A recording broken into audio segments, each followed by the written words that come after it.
My name is Madison. I am 34 years old and I hired a fake boyfriend for a family Easter dinner just to survive seeing my ex-husband parade around with the woman he left me for. I thought I was paying a struggling actor to hold my hand for a few hours. But when my toxic family tried to blackmail me out of my inheritance, my rented date dropped a bombshell that absolutely destroyed my cheating ex and left my parents facing federal prison. Before I continue this story, let me know where you are watching from in the comments below. Hit like and subscribe if you have ever had to watch your own family protect the person who ruined your life. You will not believe how fast karma works. My phone buzzed aggressively against the solid mahogany desk of my home office, pulling my attention away from the complex offshore asset files I was currently auditing. As an independent forensic accountant, I spent my days hunting down financial lies and dismantling corporate fraud. Numbers always made perfect sense to me. They followed strict rules, they balanced out, and they never lied. The exact same thing could not be said for my family. When my phone screen lit up with a text message from my mother Caroline, a familiar, suffocating knot of anxiety instantly twisted in my stomach.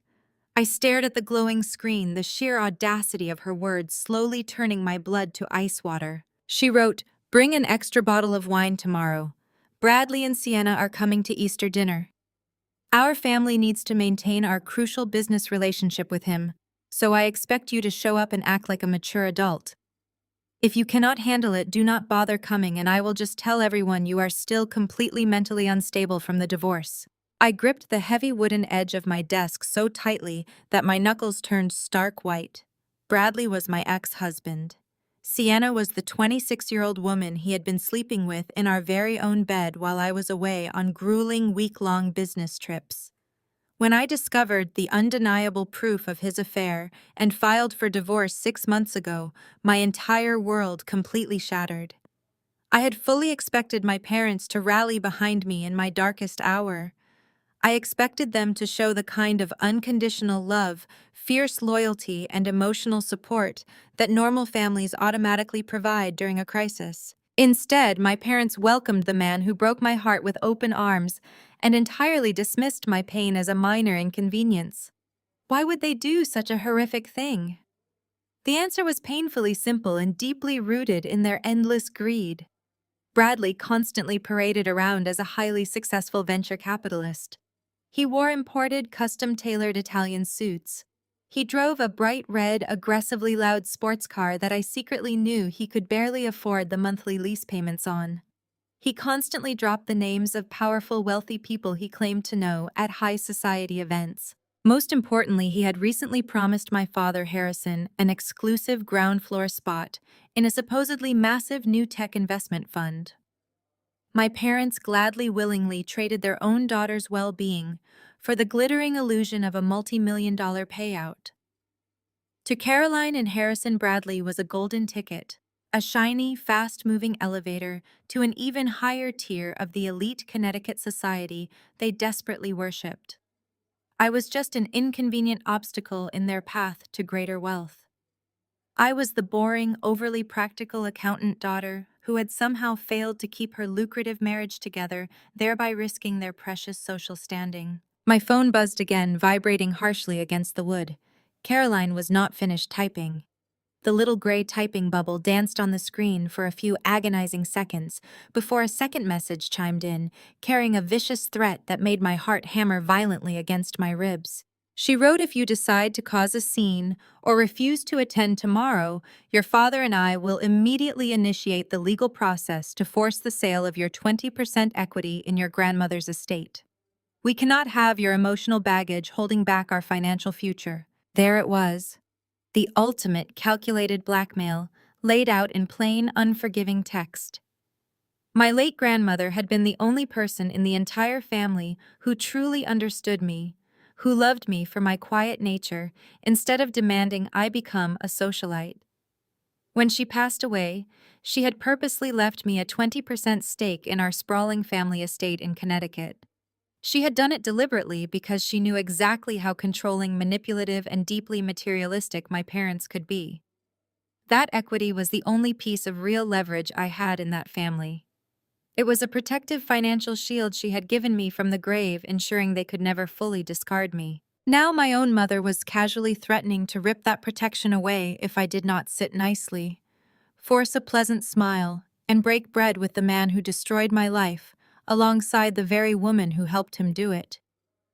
I felt a wave of profound suffocation wash over me, making it hard to catch my breath in my own office. I could not simply refuse to go. If I stayed home and hid in my apartment, Caroline would gladly spin a narrative to our entire extended family and their elite social circle that I was a bitter, hysterical, broken woman who had lost her grip on reality. She would easily paint Bradley as the innocent victim of my supposed neglect and coldness. They would use my absence as proof that I was unfit to hold my share of the estate. I needed to show up to that Easter dinner. I needed to walk through those heavy front doors, looking completely unbothered, radiantly happy, and entirely unaffected by their toxic manipulative games. But the mere thought of walking into that massive, imposing Connecticut mansion completely alone made my stomach physically turn. I imagined facing Bradley's smug, victorious, teeth-baring smile. I pictured Sienna batting her heavily mascaraed eyelashes, playing the naive, sweet victim, while aggressively clinging to the man who used to be my husband. I knew without a doubt that my parents would absolutely dote on them. They would offer Bradley the best cuts of meat and pour him the finest wine, all while relegating me to the background like a forgotten, unwanted servant. I could not face that emotional firing squad alone. I desperately needed a shield. I needed someone strong to stand beside me and make them realize I had moved on to bigger and better things. I needed them to see that I was no longer the weak, compliant daughter they could easily push around and control. I did not have time to find a real date. Asking a friend would only invite pity and uncomfortable questions that I was not ready to answer. I needed someone professional, someone who could play a role flawlessly without getting entangled in the messy reality of my life. So I turned back to my computer and opened a private browser window. I searched for an elite, highly discreet companionship agency in Manhattan. I was not looking for a typical escort service. I needed an agency that catered to high society, one that provided refined, educated individuals who could blend seamlessly into a room full of arrogant snobs. Within minutes, I found a boutique service that promised strict confidentiality. My hands were shaking as I dialed their number, feeling a mix of absurdity and absolute desperation. I explained my situation to the agency director over the phone, keeping the details brief but clear. I needed a man who was highly presentable, quick-witted, and entirely immune to passive-aggressive insults from wealthy narcissists. The director listened quietly. Finally, she spoke. "I have the perfect person for you," she said, her voice smooth and confident. "But I must warn you, he is highly unconventional. He only takes very specific assignments, usually favoring high-tension, corporate environments." I told her I did not care what his typical assignments were, as long as he could wear a suit and pretend to be captivated by me. I agreed to their exorbitant hourly rate without a second thought. Money was a small price to pay to protect my sanity and my grandmother's legacy. We arranged for me to meet him at the agency's private office in Manhattan that very same afternoon to establish our final boundaries. I arrived a full 30 minutes early, clutching a thick manila folder containing background information on my family and my ex-husband. I sat in a plush waiting room, nervously sipping sparkling water. I felt ridiculous. I was a respected professional who unraveled complex financial frauds for a living, and here I was preparing to brief a hired actor on how to navigate my disastrous family Easter dinner. The agency director stepped into the room with a warm smile, telling me my match had arrived. The heavy door swung open, and I knew instantly it was him. The director had told me his name was Nate. He was 35, tall, with dark hair and striking features. It was not just his physical appearance that caught my attention. It was his undeniable presence. He possessed a kind of effortless, magnetic authority that made people instinctively turn their heads. He was not wearing flashy logos or trying too hard to look wealthy. Instead, He wore a perfectly tailored navy suit that screamed generational wealth, the exact kind of quiet luxury that Bradley always tried and miserably failed to imitate. Nate spotted me and walked over his stride, confident and relaxed. He sat in the leather chair across from me. His eyes were sharp, analytical, and entirely focused on my face. He did not give me a cheesy practice smile. Instead, he offered a firm handshake and a polite greeting that instantly put me at ease. He felt grounded, like a man completely comfortable in his own skin. I slid the manila folder across the glass table, feeling a hot blush creep up my neck. "Here are the key players," I explained, forcing my voice to remain purely professional. "My parents, Harrison and Caroline. They worship money and status above all else. They measure a person's worth entirely by their net worth. My ex-husband Bradley claims to be a high-rolling venture capitalist. He is loud, arrogant, and deeply insecure. The woman he cheated on me with, Sienna, plays the naive victim perfectly, but she is highly manipulative. I just need you to be attentive, agreeable, and immune to their insults." Nate opened the folder without a single word and began scanning the pages. I had spent the last hour typing up basic details about Bradley's supposed venture capital firm, thinking it would help Nate make small talk if he got cornered at the dinner table. I wanted him to sound knowledgeable if Bradley tried to dominate the conversation with his usual financial jargon. I watched carefully as Nate's eyes tracked across the financial summaries I had jotted down. A subtle, dangerous smirk touched the corner of his mouth, and his posture shifted slightly, leaning closer to the documents. "He claims to be managing a $50 million seed fund with these specific returns." Nate asked, his finger tapping a specific line on the paper. His tone had changed. It was no longer just polite, it was incisive. "The math does not align with standard market yields, especially not in the current tech sector environment. Furthermore, his stated liquidity ratios make absolutely no sense for a fund in its first 2 years. Who is auditing this fund?" I blinked, completely taken aback by the highly technical and shockingly accurate question. The terminology he used was flawless. "I am a forensic accountant, Nate," I said, leaning forward. "I know his numbers are wildly inflated. I know his business is mostly smoke and mirrors built on leverage and debt. But my parents refuse to listen to me. They only see the shiny exterior and the promises of wealth. You do not need to worry about the financial logistics or exposing his business model. I just need you to play the part of a supportive boyfriend so they leave me alone." Nate closed the folder, slowly aligning the edges of the paper with methodical precision. He looked up at me with an intensity that made my breath catch in my throat. There was a fierce, protective intelligence in his gaze that I had never experienced from anyone, let alone a man I was paying by the hour. "Do not worry, Madison," he said, his voice low, rich, and incredibly steady. "I will play the part perfectly. I will match whatever energy they bring to that house. But I guarantee you one thing right now. Bradley will not be the one walking away with his pride intact tomorrow." I took a deep breath, finalizing our agreement. We coordinated our story, establishing how we supposedly met at a charity gala. I felt a strange shiver run down my spine. I assumed he was just a brilliant method actor getting deeply into character. I thought I had simply lucked out and hired a man who took his job very seriously and happened to read the Wall Street Journal in his spare time. I felt a profound sense of relief washing over me, believing I finally had a competent ally to stand by my side in the lion's den. I had absolutely no idea that I had just handed a detailed financial dossier on my cheating ex-husband to Nathaniel Pierce.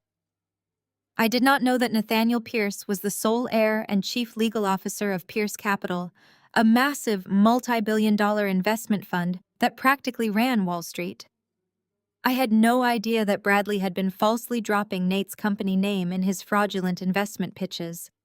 And I certainly had no idea that the handsome, attentive man standing across from me was not a hired actor at all, but a corporate shark who was about to tear my toxic family's world apart piece by piece. Tomorrow my family was expecting to feast on my misery, but they were completely unaware that the predator they were inviting into their home was not Bradley, but the man walking out of the agency beside me. Sunday morning arrived with a crisp breeze. Nate insisted on picking me up, When his midnight blue vintage Porsche pulled up to my apartment building, I froze. I asked him if the agency provided the car to maintain the illusion of success. He opened the passenger door for me. Slipping into the leather seat, I felt pure terror. As we merged onto the highway, heading toward Connecticut, the silence inside the cabin was surprisingly comfortable. Nate drove with the same effortless confidence he had displayed at the agency. He had my manila folder open on his lap, glancing down at the financial summaries. "The math does not add up." "Madison," he murmured, "if your ex-husband is genuinely reporting these kinds of returns on a first-year venture fund, he is either a financial deity or a complete fraud. And given the leverage ratios you outlined here, I am heavily leaning toward the latter." "I know," I replied. Bradley builds his entire identity on leveraged debt and the illusion of exclusivity. They only care about wealth. They hear the word millions and instantly turn off their critical thinking skills. "I just need you to follow my lead today. We do not need to expose him. We just need to survive dinner." Nate glanced at me, his expression turning entirely serious. He reached across the center console and gently rested his hand over mine. His touch was warm, grounding me in a way I had not anticipated. "We need to set some ground rules for today," he said, his voice dropping an octave, carrying a weight that demanded my full attention. "I will follow your lead, and I will match whatever energy you bring to that house. But I have one non-negotiable rule. I will not stand by and let anyone in that house disrespect you. If they cross a line, I will handle it. You hired me to be your partner today, and a real partner protects his own." His words struck a chord deep within my chest.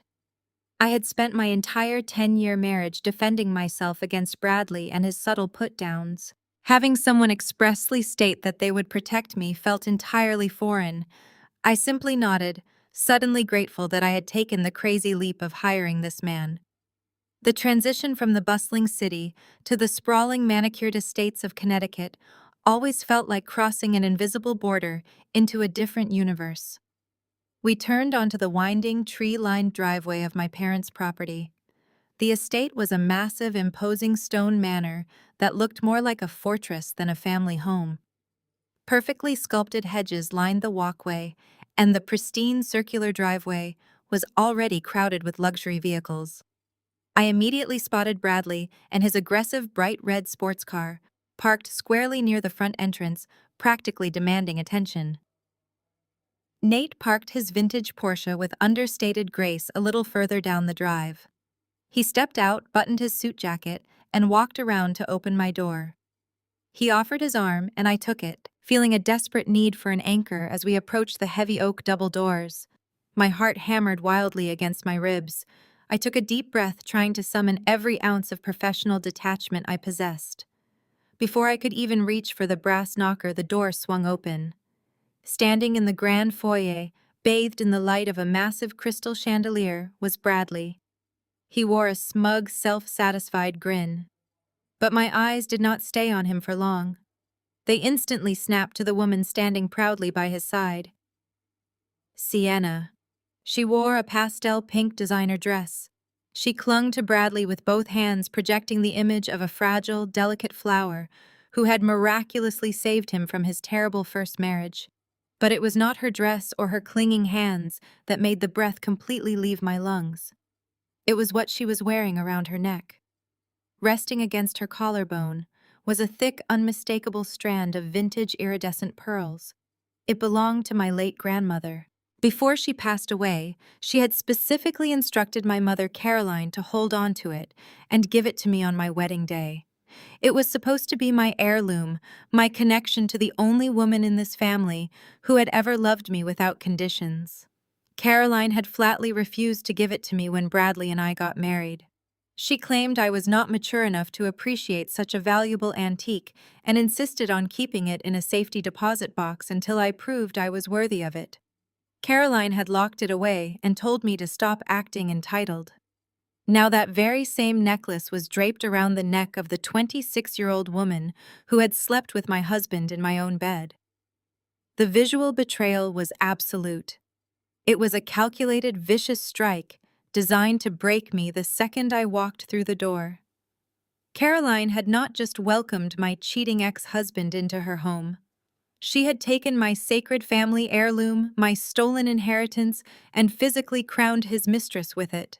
I froze on the front step, my vision tunneling. The sheer cruelty of the gesture hit me like a physical blow to the chest. My fingers tightened convulsively on Nate and his arm. I could not breathe. I could not speak. I just stared at the pearls gleaming under the chandelier light.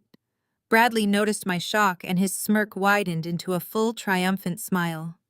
Sienna reached up her perfectly manicured fingers, lightly brushing the pearls as if to make absolutely sure I noticed them. Nate felt my panic. He immediately shifted his stance, stepping slightly in front of me, breaking my line of sight to Sienna. His thumb stroked the back of my hand, in a slow, steady rhythm, anchoring me back to reality. "I am right here," he murmured so quietly that only I could hear. "Breathe softly, Madison." I forced air into my lungs, refusing to give them the satisfaction of seeing me break.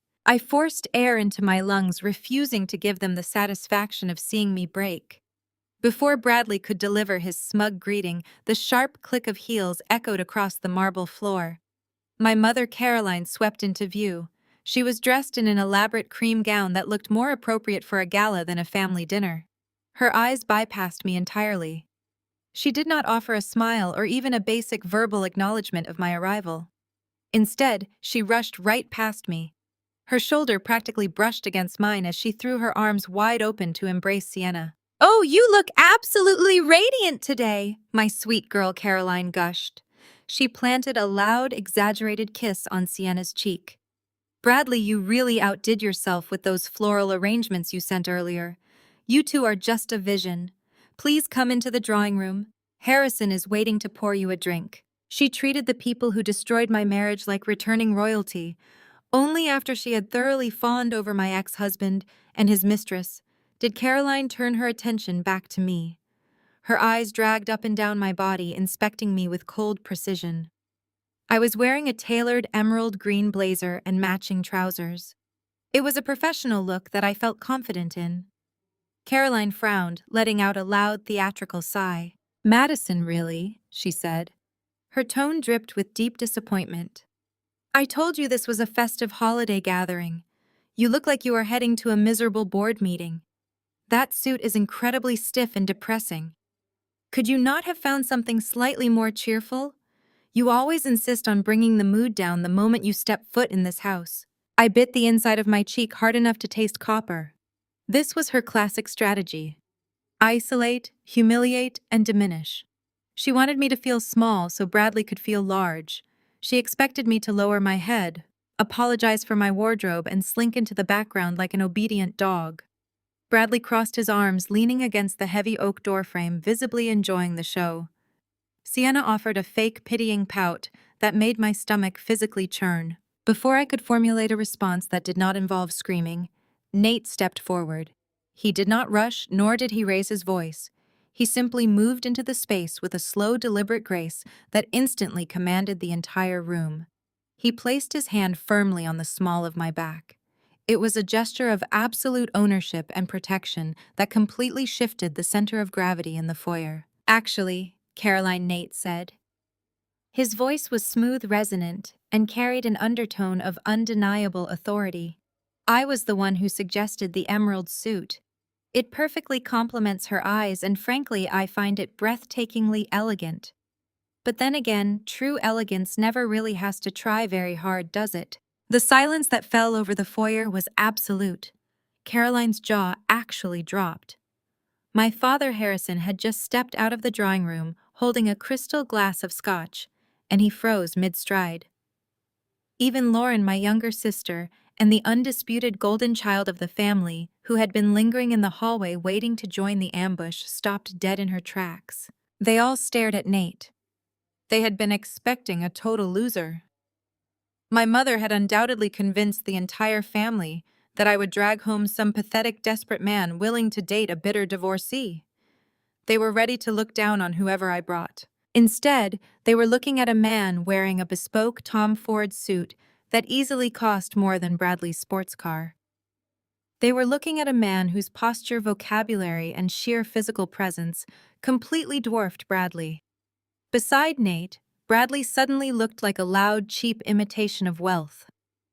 Bradley's velvet blazer, which had seemed so aggressive a minute ago, now just looked remarkably tacky. "Allow me to introduce myself," Nate continued effortlessly, breaking the stunned silence. He extended a hand toward my father, deliberately bypassing Bradley entirely. "I am Nathaniel. It is a pleasure to finally meet the family Madison has told me so much about." Harrison instinctively switched into his corporate networking mode. He scrambled to balance his scotch glass and firmly shook Nate's hand. His eyes immediately scanned Nate's expensive luxury watch and perfectly tailored cuffs. "Harrison," he replied. His voice lost its usual booming arrogance and settled into cautious curiosity. "Welcome to our home. Madison did not mention she was bringing someone of your caliber." "I did not realize I needed to submit a resume for my +1 dad," I said. I found my voice and stepped neatly into the space Nate had carved out for me. Caroline finally recovered her voice, though her fake smile looked incredibly strained. "Well, Nathaniel, this is certainly a surprise. We were under the impression Madison was focusing entirely on her accounting work, since she has had so much trouble managing her personal life lately." Sienna giggled softly, a high, irritating sound meant to amplify the insult. Nate did not miss a single beat. He looked directly at Caroline, his expression perfectly pleasant, but his eyes completely cold. "Madison's professional dedication is exactly what drew me to her," he said effortlessly. "I find brilliant, fiercely independent women to be incredibly rare. She does not need anyone to manage her life, which makes being part of it an absolute privilege." Bradley's face darkened with anger. He uncrossed his arms, puffing out his chest, in a pathetic attempt to reclaim the spotlight. "So Nathaniel Bradley sneered, emphasizing the name mockingly. "What exactly do you do? You must have a lot of free time to follow Madison out to the suburbs on a holiday weekend." "I own all my time, Bradley," Nate replied smoothly. "It is the ultimate luxury in life. I find men who brag about being busy usually have no real power." Bradley stood completely paralyzed. His mouth opened and closed, but no sound came out.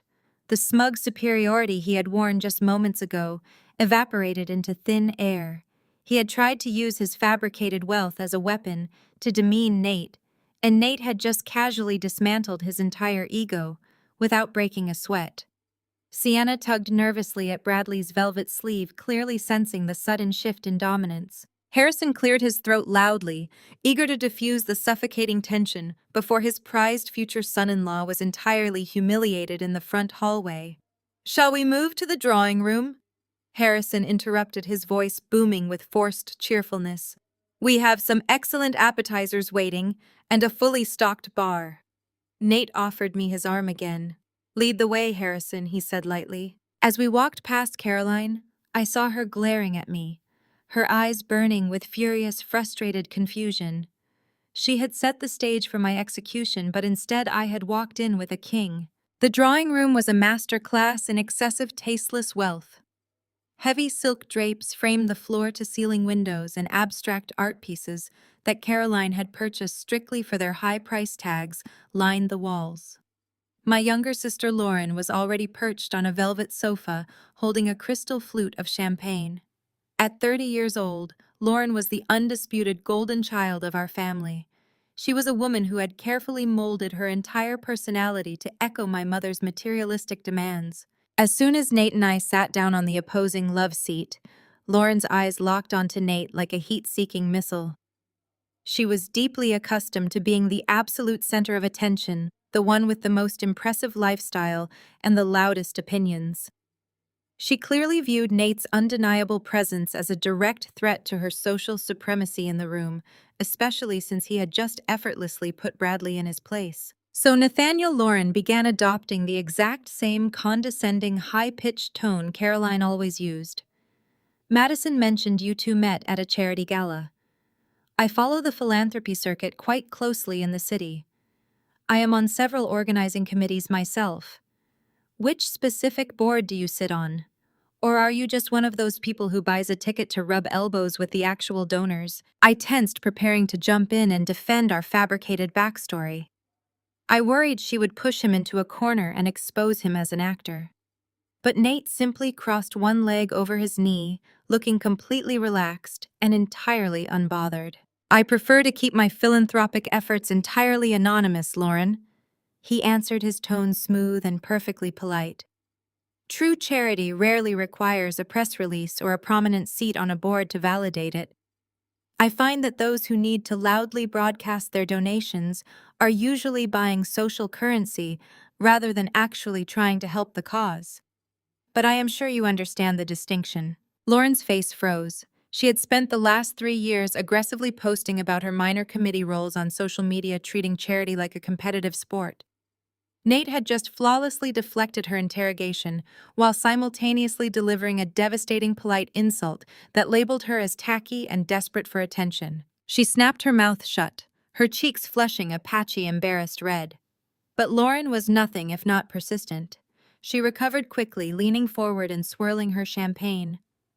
Well, that is certainly a very convenient answer, Lauren challenged, a nasty edge creeping into her voice. But surely you can tell us where you live. Do you rent in the city, or do you actually own property? Bradley and Sienna are closing on a spectacular $5 million penthouse next month. Nate smiled, a genuine warm expression that made Lauren look incredibly foolish. I spend my time between a few different properties, he replied vaguely. I find that planting roots in just one city limits your perspective. And congratulations to Bradley and Sienna. Buying a primary residence is a wonderful first step toward building actual equity. He said the words "first step" with such encouraging sincerity that it completely undermined the flex Lauren was trying to execute. He made a $5 million penthouse sound like a starter home for a recent college graduate. He answered every single one of her intrusive, classless questions with brilliant, polite ambiguity. He offered absolutely zero concrete details about his income or his background, yet he somehow managed to project a level of wealth that made Lauren and Bradley look like peasants pressing their noses against a glass window. Caroline tried to jump in and save her golden child, asking Nate what kind of car he preferred to drive in the winter, hoping to catch him slipping. Nate smoothly redirected the conversation to a pleasant discussion about European automotive engineering, leaving Caroline nodding along despite getting absolutely no information about his actual finances. He was a fortress. From the corner of the room near the massive stone fireplace, I heard a low, rich chuckle. I turned my head and saw Terrence, Lauren's husband. Terrence was 32, a brilliant African-American software engineer. He was the only person in this toxic circus who actually saw my family for what they truly were. My parents and Lauren constantly treated him with a layer of insidious, polite microaggressions. They subtly disrespected his background and his highly technical career simply because he was not a loud, flashy finance bro like Bradley. Terrence usually survived these family gatherings by retreating to the corners and keeping his mouth completely shut, choosing peace over constant conflict. He had learned long ago that trying to reason with Harrison or Caroline was a massive waste of energy. But right now, Terrence was not hiding. He was standing by the antique bar cart, pouring himself a generous measure of neat bourbon. He was looking at Nate with deep, genuine amusement. He had watched Nate dismantle Bradley in the foyer, and he had just watched him politely destroy his wife's obnoxious interrogation. Terrence raised his glass of bourbon, slightly catching Nate's eye across the drawing room. He offered a silent, respectful toast. It was a gesture of profound solidarity. Nate caught the movement and offered a subtle, knowing nod in return. In that fleeting second, an unspoken alliance was forged between the two of them. Terrence knew exactly what Nate was doing, and he absolutely loved it. I felt a swell of affection for my brother-in-law. He had always been kind to me, offering quiet words of support when my parents were particularly cruel. Seeing him silently cheer on my fake boyfriend gave me a massive surge of confidence. Bradley, furious that his mistress and his sister-in-law had both been socially outmaneuvered in under 20 minutes, decided he desperately needed to reassert his dominance over the room. He marched over to where Terrence was standing and grabbed a heavy bottle of wine. I watched his face turn red as he prepared his next attack, completely unaware that he was stepping right into another massive trap. "Dinner is served," Caroline announced loudly, her voice cutting through the thick tension in the drawing room. She clapped her hands together with forced enthusiasm, completely ignoring the dark, venomous glare Bradley was currently aiming at Nate. "Everyone, please make your way to the formal dining room. We have a spectacular feast waiting." We filed out of the drawing room and walked down the long, opulent hallway. As soon as I stepped into the dining room, my stomach instantly dropped. The seating arrangement was no accident. It was a carefully orchestrated execution designed to inflict maximum emotional damage. My mother had placed me directly across the wide mahogany table from Bradley and Sienna. There was absolutely no escaping their line of sight. I would be forced to watch them act like a honeymoon couple all evening right in my face. Nate was seated to my immediate right, a small comfort in the grand scheme of this psychological warfare. Terrence and Lauren were placed near the far end, while my father Harrison took his customary spot at the head of the table like a feudal lord surveying his loyal subjects. As we took our seats, the private catering staff began pouring the first round of wine and serving the elaborate appetizers. The moment the staff retreated into the kitchen, the aggressive theater officially commenced. Sienna leaned forward, resting her elbows delicately on the pristine white tablecloth. She tilted her head, giving me a wide, impossibly fake smile that did not reach her cold eyes. She was ready to play her favorite role, the sweet, naive girl who just happened to steal another woman's husband and was completely oblivious to the destruction she caused. "So, Madison," Sienna chimed, her high-pitched voice grating against my nerves, "how is your little accounting job going? It must be so incredibly boring staring at spreadsheets all day long. I honestly do not know how you stand it. I would simply die of absolute boredom if I had to sit in a gray cubicle doing math for a living." I picked up my salad fork, keeping my expression perfectly blank. "I am an independent forensic accountant, Sienna." I corrected her, keeping my tone perfectly level and strictly professional. "I investigate complex financial fraud, trace hidden offshore assets, and dismantle illegal shell companies for major corporate clients. I do not sit in a cubicle, and I assure you, dealing with desperate white-collar criminals is rarely boring." Sienna let out a breathy, dismissive giggle, waving her manicured hand in the air as if batting away a fly. "Well, whatever it is, it just sounds so exhausting and tedious," she purred. "Bradley always told me you worked way too much. He said you cared more about finding missing pennies than you did about building a real life. But I suppose some women just are not meant for the softer, more luxurious side of life." The sheer audacity of her insult made my jaw tighten. She was reciting the exact lies Bradley had fed her to justify his cheating. He had painted me as a cold, obsessed workaholic to make himself look like a neglected, lonely husband who desperately needed saving. "I suppose you are right, Sienna," I replied smoothly, slicing into my appetizer with deliberate precision. "Finding missing money takes a highly specific type of intellect. It requires you to look beneath the shiny surface and see the ugly reality hiding underneath. Not everyone is equipped to handle that kind of harsh truth." Sienna's fake smile faltered for a fraction of a second. She blinked, realizing I had just subtly called her stupid. But she quickly recovered, deciding to pivot to her next line of attack. She reached over and placed her hand dramatically over Bradley's arm, making absolutely sure the vintage pearl necklace she stole from my family legacy caught the light of the crystal chandelier overhead. "Well, I am just so grateful that Bradley is taking care of our future," Sienna announced to the entire table, her voice projecting loud enough to ensure everyone stopped eating to listen. "He is actually closing on a $5 million penthouse for us in Tribeca next week. It has floor-to-ceiling windows and a private rooftop terrace. I am already speaking with an exclusive interior designer from Paris. It is just a dream come true to be with a powerful man who can provide that level of ultimate luxury." She looked directly at me, her eyes flashing with malicious triumph. She expected me to crumble right then and there. She wanted me to feel inadequate, replaced, and utterly defeated by her sudden elevation to extreme, untouchable wealth.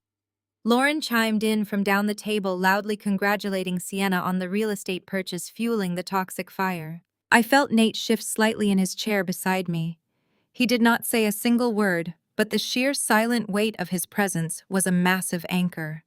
He picked up his water glass, his face a mask of polite indifference, but I could feel the sharp predatory focus radiating from his posture. He was logging every single detail, every boast, every exaggerated financial lie Bradley and Sienna put into the air. Before I could formulate a response to Sienna's absurd bragging, Harrison stood up at the head of the table. He picked up his crystal wine glass, tapping a silver spoon against the rim to demand absolute silence. The low murmur of conversation instantly ceased. "I want to propose a toast," Harrison bellowed. His chest puffed out with arrogant pride. He looked down the length of the table, his eyes deliberately bypassing me and landing squarely on Bradley. "To my future son-in-law, Bradley. We are celebrating more than just a holiday today. We are celebrating exceptional ambition and extraordinary success." Bradley sat up straighter in his velvet blazer, soaking in the praise like a sponge, a smug grin plastered across his face. Harrison continued raising his glass higher into the air. "Bradley has shown us what real financial vision looks like.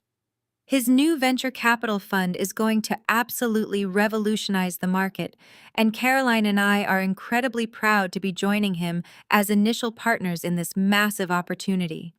In a world full of people who just clock in and collect a mediocre paycheck, Bradley is a true visionary." Harrison paused, letting the silence stretch, and then he turned his head, locking eyes directly with me. His gaze was cold, calculated, and completely devoid of any parental affection. "It is good to have a real winner in the family," Harrison stated. The words landed like heavy stones on the dining table. It was the ultimate psychological squeeze, a deliberate public execution of my worth in front of the entire room. He was explicitly telling everyone present that Bradley, the man who had shattered our marriage with a much younger mistress, was the real prize. I was simply the bitter loser who had been rightfully discarded. Caroline nodded enthusiastically, raising her glass high. To Bradley, she echoed, glaring at me as she took a deep sip of her wine. I sat frozen in my chair.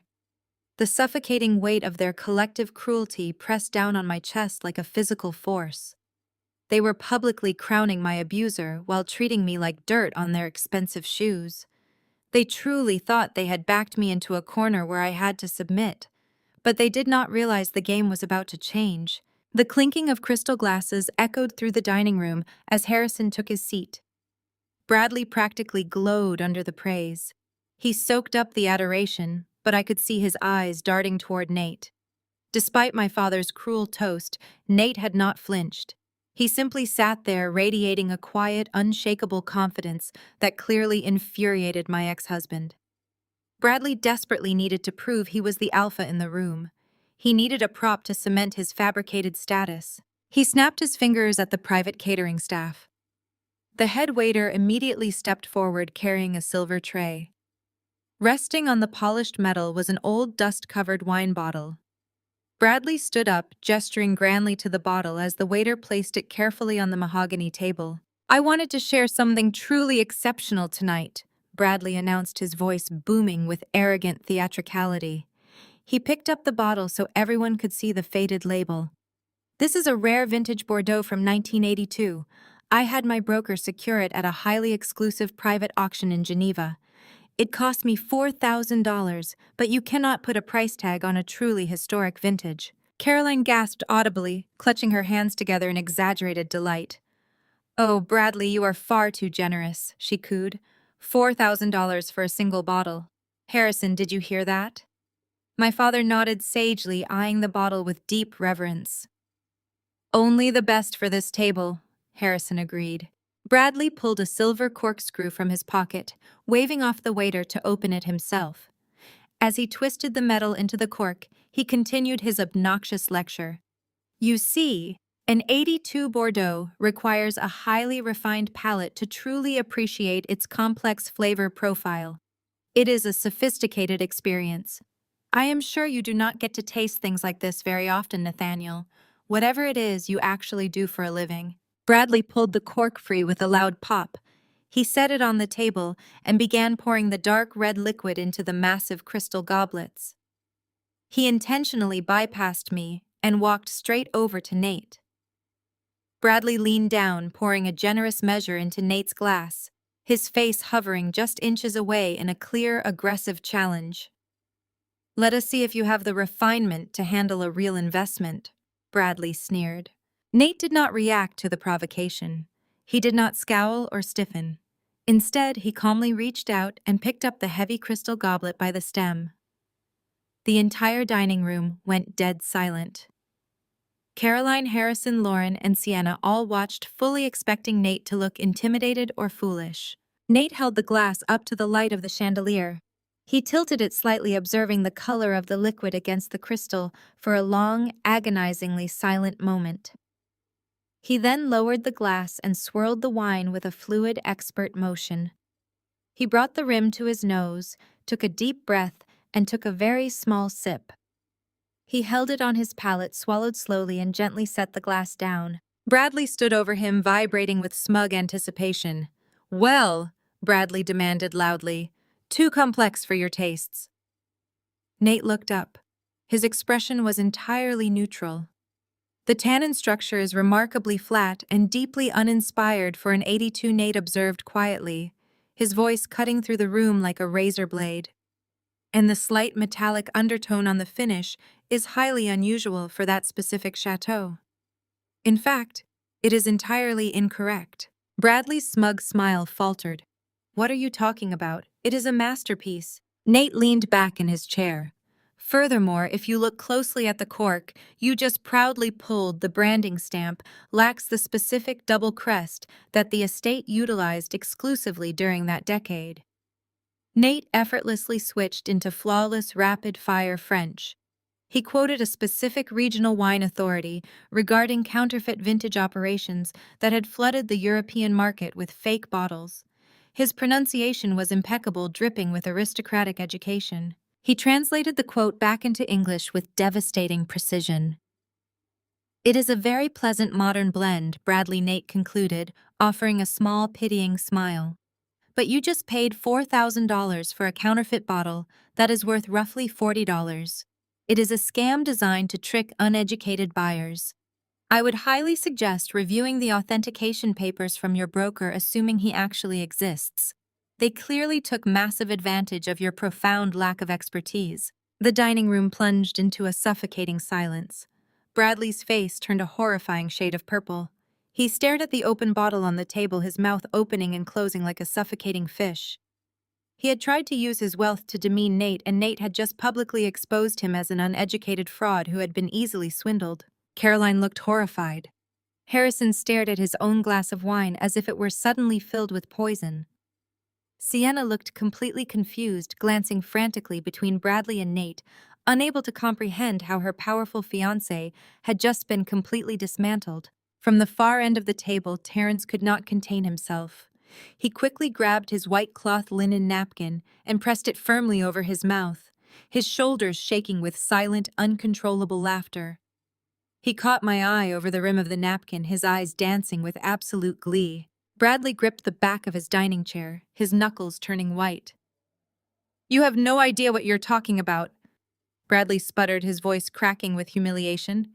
"You are just making things up to sound smart." Nate picked up his water glass and took a casual sip. "I suggest you check the bottom of the bottle, Bradley. A true 82 from that estate has a specific glassblower mark. Yours has a generic modern seam. It takes 2 seconds to verify." Bradley frantically snatched the bottle off the table and flipped it upside down. The modern glass seam was glaringly obvious.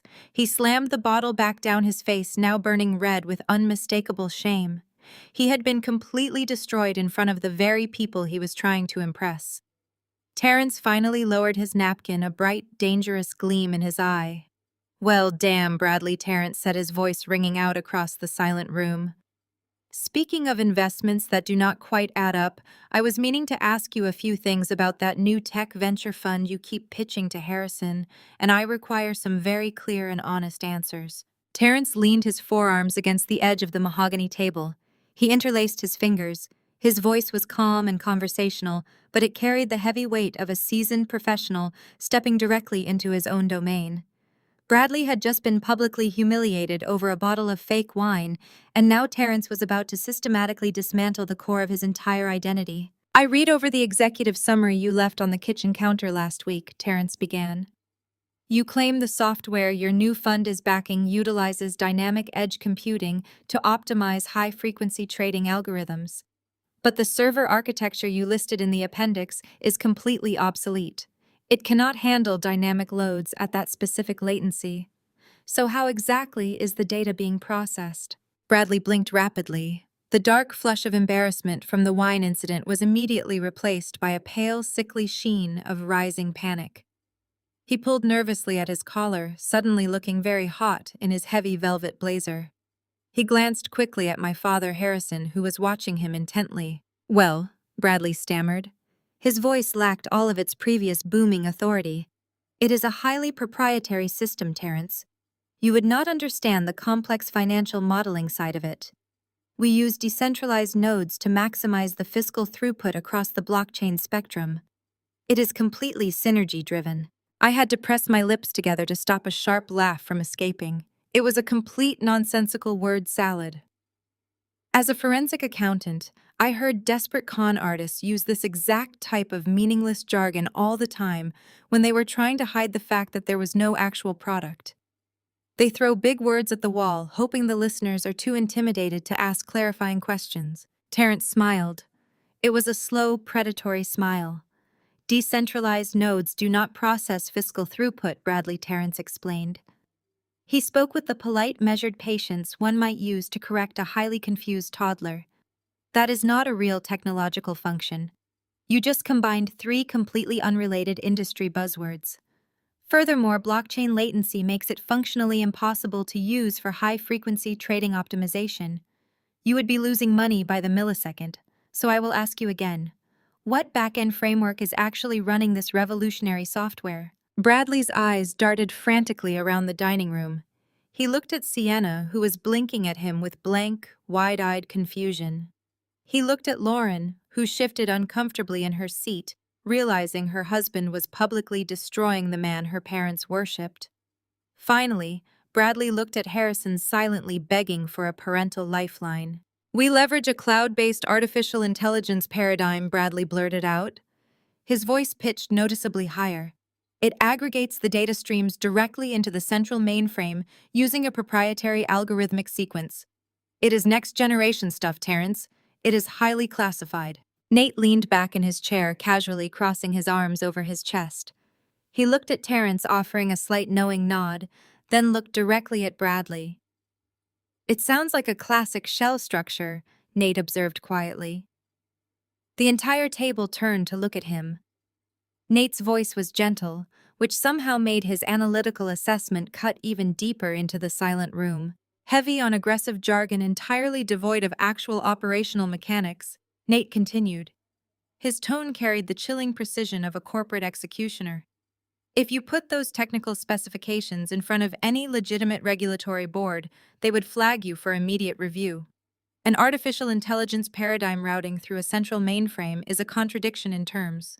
You are describing a system that physically cannot exist." "What do you know about regulatory boards?" Bradley snapped. His sheer desperation made him reckless. "You are just Madison's +1. You probably rent that suit. You have absolutely no idea how high-level finance works." Nate did not even blink. "I know that if a venture capital fund claims to utilize dynamic edge computing without providing a verifiable server infrastructure, it means there is absolutely no software," Nate replied. "It means the fund is merely collecting fresh capital from new investors to pay off earlier obligations and fund an expensive personal lifestyle. Legally speaking, that is the exact definition of a Ponzi scheme." The air in the dining room was completely sucked out. Caroline gasped loudly, pressing her manicured hand against her chest as if she had been physically struck.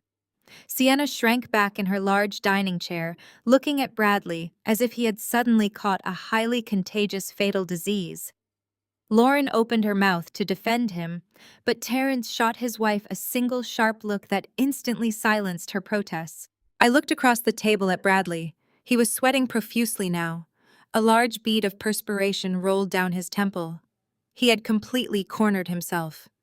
He had underestimated the quiet software engineer and the polite stranger, completely unaware that he had just engaged in a battle of wits with two men who were light years ahead of him in intelligence and strategy. Harrison sat absolutely frozen at the head of the table.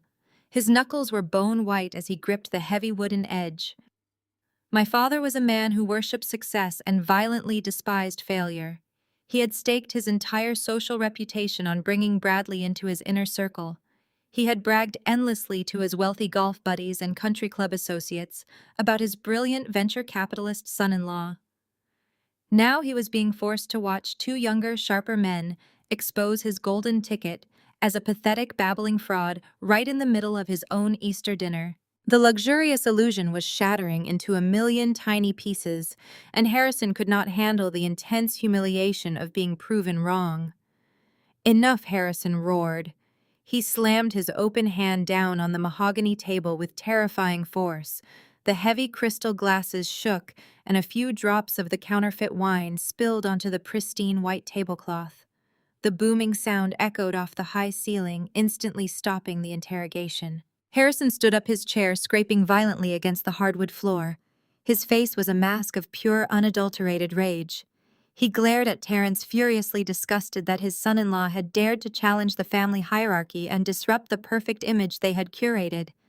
Then his eyes snapped directly to me. The anger in his gaze was suffocating. He blamed me for this entire spectacle. He blamed me for bringing a man who dared to challenge Bradley, and he blamed me for letting Terence feel emboldened enough to speak up. In his mind, I was the catalyst for his embarrassment. Madison Harrison barked, his voice shaking with absolute uncontrollable fury. "Come with me into the study right now. We have a private family matter to discuss." I did not immediately stand. The sheer force of Harrison's outburst still echoed in the quiet dining room, hanging heavy in the air. Beside me, Nate shifted his weight, his knee brushing against mine beneath the table. He offered a single steady nod. It was a silent promise that he was staying right here and keeping a close watch on the perimeter. I pushed my chair back, the legs scraping loudly against the hardwood, and stood up to face my father. Harrison did not wait for me. He spun on his heel and marched down the long hallway toward his private study, his heavy footsteps thudding against the floorboards. I followed him, keeping my spine completely straight and my chin held high. I refused to let him see the cold knot of anxiety tightening in my chest. As I stepped out of the dining room, I heard the rustle of fabric behind me. Bradley and Sienna were following right on my heels. I glanced over my shoulder and saw Bradley wearing a smug, victorious grin that completely erased his previous humiliation. Sienna clung to his arm, her eyes shining with malicious anticipation. They looked like two vultures trailing a wounded animal. My mother Caroline pushed past all of us, eager to take her place beside Harrison. We entered the study. It was a dark, oppressive room lined with floor-to-ceiling bookshelves and smelling faintly of expensive cigars and old leather. The moment Sienna stepped inside, she pulled the heavy mahogany double doors shut. The solid click of the brass latch locking into place sounded like a prison cell sealing me inside. I was entirely isolated from Nate Terence and any remaining shred of sanity in that house. I was trapped with the four most toxic people in my life. Harrison marched behind his massive desk and slammed his hands down on the polished wood. Caroline stood immediately to his right, her arms tightly crossed over her cream gown. Bradley and Sienna took their positions on the leather sofa near the corner, lounging as if they already owned the entire estate. "Sit down," Madison Harrison ordered, pointing a stiff finger at the single leather chair positioned directly in front of his desk. "I prefer to stand," I replied calmly. My voice did not shake. "What is this highly private family matter that requires my immediate attention in the middle of dinner?" Harrison let out a sharp, frustrated breath. He reached into the top drawer of his desk and pulled out a thick stack of legal documents bound by a heavy black clip. He tossed the massive legal contract onto the center of the desk and forcefully slid it across the mahogany surface until it stopped inches from my hands. "We are done playing these childish games," Harrison stated coldly. "Your little stunt out there with that hired suit was pathetic. Did you honestly think bringing some arrogant stranger to mock Bradley would change anything? We know exactly what you are doing. You are just bitter because Bradley has moved on to bigger and better things while you are stuck crunching numbers in a depressing apartment." I did not look at the contract yet. I kept my eyes locked squarely on my father. I am not playing games, Dad. I brought a guest to Easter dinner. You and Mom are the ones who chose to invite the man who destroyed my marriage. Bradley scoffed from the sofa. You destroyed your own marriage, Madison. You were never present. Sienna nodded eagerly in agreement, her hand resting over the stolen vintage pearl necklace around her neck. Ignore them, Caroline snapped, stepping forward and tapping her manicured fingernail aggressively against the thick stack of papers. Look at the contract, Madison. Your father and I have made a major financial decision, and we are not going to let your personal grievances stand in the way of our future. I looked down at the documents. As a forensic accountant, I could read standard legal boilerplate incredibly fast. I scanned the first page, my eyes catching specific banking terms, collateral agreements, and investment clauses. My heart skipped a beat, and a sudden wave of genuine disbelief washed over me. You are taking out a second mortgage on the estate, I asked, my voice dropping to a harsh whisper. You are pulling equity out of this house. Yes, Harrison said proudly, puffing out his chest. We are liquidating $20 million in dormant equity. Bradley is launching his new venture capital fund next month, and he has generously offered to let us come in as primary ground floor investors. We are going to double our net worth within a single fiscal year. It is the most lucrative financial move this family has ever made. I stared at my father, utterly horrified by his blinding greed. He was willingly handing over $20 million to a man who had just been publicly exposed as a fraud not 10 minutes ago. Terrence and Nate had just dismantled Bradley's entire fake tech portfolio, yet Harrison was still eagerly walking right into the slaughterhouse. He was so desperate for high society status that he was willing to bet his entire home on a cheating liar. You cannot do this, I said, my professional instincts overriding my emotional shock. You heard Terrence out there. Bradley does not have a real software infrastructure. He does not have a functional back end for a tech fund. He could not even identify a fake bottle of wine. You are handing your home over to a con artist. He is going to lose every single penny you give him. How dare you! Caroline shrieked, her face contorted with pure venomous anger. Bradley is a visionary. He is giving us an opportunity that your boring, safe little accounting job could never provide. You are just saying these things because you are deeply jealous of his success and absolutely desperate to ruin his new life with Sienna. It is pathetic. I am not jealous, I said, keeping my voice remarkably steady despite the adrenaline surging through my veins. I am trying to save you from total financial ruin. But if you want to throw away your own money, that is your choice. I pushed the heavy contract back across the polished mahogany desk. Leave me out of it. Harrison slammed his hand flat on top of the document, stopping them from sliding. He leaned over the desk, his face inches from mine. That is the problem, Madison, he growled. We cannot leave you out of it. The bank will not approve the massive commercial loan we need to secure this second mortgage without the direct signature of every single legal title holder on the property. The realization hit me with the force of a freight train.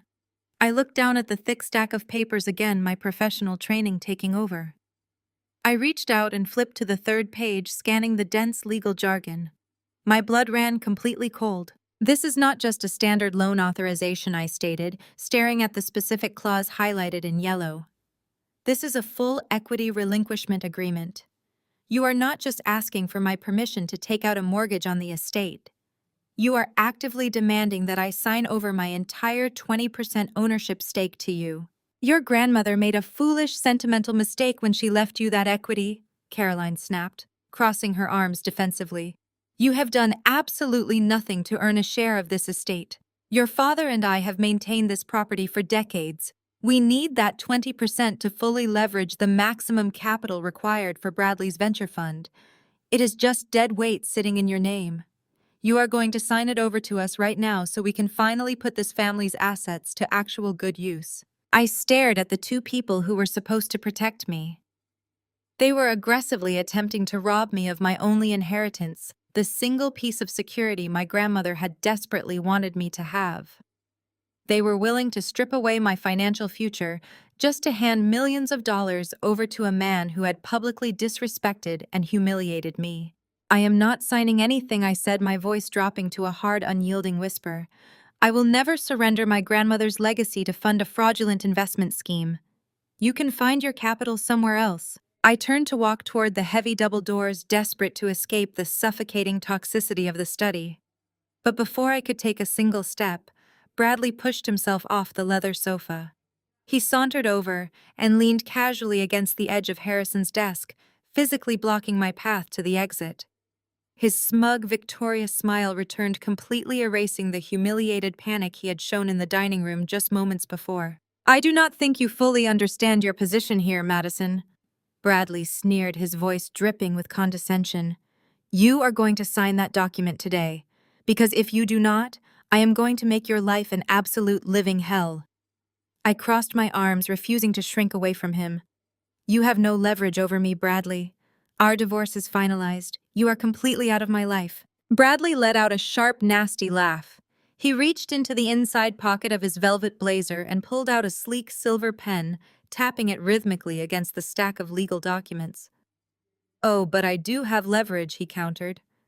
"You see, while you were so focused on kicking me out and rushing through the divorce proceedings 6 months ago, you neglected to secure an ironclad waiver regarding future spousal support." My stomach plummeted. As a forensic accountant, I knew exactly what he was implying, and the sheer malice of his threat made my skin crawl. "You own a highly successful independent accounting firm," Bradley continued, his eyes gleaming with greedy satisfaction. "I happen to know exactly how much revenue your agency generates annually. You are pulling in massive profits, Madison. Meanwhile, I am currently transitioning between careers to launch my new venture fund.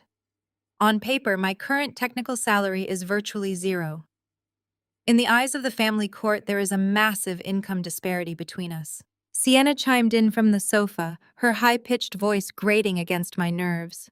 "Bradley's lawyer said he is entirely entitled to maintain the lavish lifestyle he became accustomed to during your marriage," she chirped, looking at her perfectly manicured nails. Bradley nodded, pointing the silver pen directly at my face. "She is right. If you do not sign over your 20% equity in this house today, I will file a petition to reopen our divorce settlement tomorrow morning. I will drag you back into court and sue you for massive ongoing spousal support. I will drain your business accounts. I will demand monthly alimony payments that will completely cripple your precious accounting firm. I will make sure you spend the next 10 years working 60-hour weeks just to fund my new life with Sienna." The sheer extortion of his plan was breathtaking. He was holding my entire professional life hostage.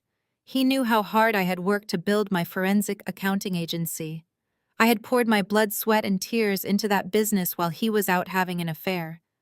Now he was weaponizing my own success against me. Harrison crossed his arms, looking incredibly pleased with his son-in-law's ruthless strategy. "It is a very simple trade, Madison," my father stated coldly. "You sign over your useless 20% stake in this property so Bradley can properly fund his venture capital firm. In exchange, Bradley will sign a legally binding document officially waiving his right to ever pursue you for alimony. You give up the house and he lets you keep your little business. It is a win for everyone." I stood completely paralyzed. The room spun slightly as the full weight of their combined betrayal crashed down on my shoulders. My own parents were actively conspiring with my cheating ex-husband to extort me. They were perfectly willing to help him destroy my business and drag my name through the mud, all to secure funding for his fake investment portfolio. They had trapped me in a perfectly designed corner. If I refused to sign away my grandmother's estate, I would lose everything I had built. If I signed, I would be handing my legacy to the man who broke my heart. The silence in the study was deafening, broken only by the sound of my own shallow breathing. I stared at the contract on the desk, the weight of their extortion pressing down on my chest. Before I could process the sheer evil of Bradley's threat, a soft, exaggerated sigh echoed from the corner of the room. Sienna pushed herself off the leather sofa. She walked slowly toward the center of the room, her pastel pink dress swishing softly against the floorboards. She placed both of her hands delicately over her lower stomach, a deliberate and highly calculated gesture. Her eyes were wide, brimming with manufactured tears that threatened to spill over her heavily mascaraed eyelashes. She looked at me with an expression of profound fake pity. "Madison, please," Sienna murmured, her voice quivering with practiced emotion. "I know you are hurt. I know you are angry that Bradley chose me. But you have to stop being so incredibly bitter. You have to look at the bigger picture here." She rubbed her stomach again, making sure my eyes followed the movement. "We are trying to build a family. Bradley and I are starting a new life, and we need this venture fund to secure our future. We need that penthouse in Tribeca for the baby. You cannot be so selfish that you would deny an innocent child the life it deserves just because you are holding on to a failed marriage. You are a successful woman. You have your accounting firm. Why do you need this house too? Just sign the papers and let us have our happy ending." I felt a wave of pure, unfiltered nausea wash over me. The sheer, breathtaking audacity of this woman was almost impossible to comprehend. She was standing in my parents' house, wearing my deceased grandmother's stolen pearl necklace, aggressively rubbing her stomach to imply a pregnancy, and actively trying to guilt-trip me into funding her luxurious lifestyle. She was using a supposedly unborn child as a psychological weapon to extort my inheritance. And my parents, the people who raised me, were standing right there nodding along in complete agreement with the mistress. I looked at my father Harrison, expecting to see even a tiny flicker of shame. There was none. He looked entirely impatient, as if Sienna's performance was just a necessary stepping stone to getting his hands on the venture capital profits. Bradley stood beside Sienna, wrapping a protective arm around her shoulders, playing the role of the devoted future father. He kissed the top of her head, shooting me a glare that dared me to argue with a pregnant woman. "I am not funding your lifestyle, Sienna," I said, my voice eerily calm despite the raging storm inside my head. "And I am certainly not signing over my grandmother's legacy to pay for your Tribeca penthouse." That was when Caroline made her move. My mother stepped around the massive mahogany desk, closing the physical distance between us. She did not look like a mother trying to reason with her child. She looked like a ruthless corporate raider preparing to terminate an underperforming employee. She stopped mere inches from my face. Her eyes were completely devoid of any warmth or maternal affection. They were flat cold and utterly terrifying. "Madison, you listen to me very carefully," Caroline stated, her voice dropping to a low, lethal whisper. "We are not asking for your permission. We are giving you a choice. You have been a constant disappointment to this family for years. You are rigid, you are difficult, and you refuse to align with the values that maintain our social standing. Bradley is offering us a spectacular opportunity to elevate this family to a level of wealth we have never seen. He is doing what you never could. He is actually providing value." She pointed a sharp, manicured finger directly at the stack of legal documents resting on the desk. "You are going to pick up that pen and you are going to sign on the dotted line. You are going to sign over your 20% equity, and you are going to apologize to Bradley and Sienna for your atrocious behavior today." I stared back at her, refusing to break eye contact. "And if I do not sign it?" I challenged, my voice barely a whisper. Caroline did not even blink. "If you do not sign that contract right now, you are no longer a part of this family," she declared. Her words were sharp, precise, and intended to cause maximum emotional devastation. "I will personally see to it that you are completely cut off. You will not be welcome in this house. You will not be invited to any family gatherings. I will erase your name from our estate planning, and I will ensure that everyone in our social circle knows exactly why you were discarded. You will be entirely alone. If you walk out of that door without signing those papers, you are absolutely dead to me." For 34 years, I had chased an illusion. I had chased the idea that if I just worked hard enough, if I built a respectable career, if I never asked them for money, they would finally see my worth. I had become a forensic accountant, an independent self-made woman, just to prove I was capable. But standing in that dark study, looking into my mother's empty eyes, the brutal truth finally crystallized in my mind. They never wanted a successful daughter. They wanted a compliant asset. They wanted a pawn they could sacrifice whenever it suited their financial ambitions. The psychological squeeze was absolute. They had surrounded me, cornered me, and relentlessly battered my emotional defenses. Bradley stood by with his threat of financial ruin through endless alimony litigation. Sienna stood by with her manipulative tears and implied pregnancy. Harrison stood by with his imposing authority and unyielding greed. And Caroline stood directly in front of me, wielding the ultimate weapon of parental rejection. They fully expected me to shatter. They anticipated that the sheer terror of being entirely abandoned by my family, combined with the threat of losing my successful accounting firm to Bradley's vicious lawyers, would break my spirit.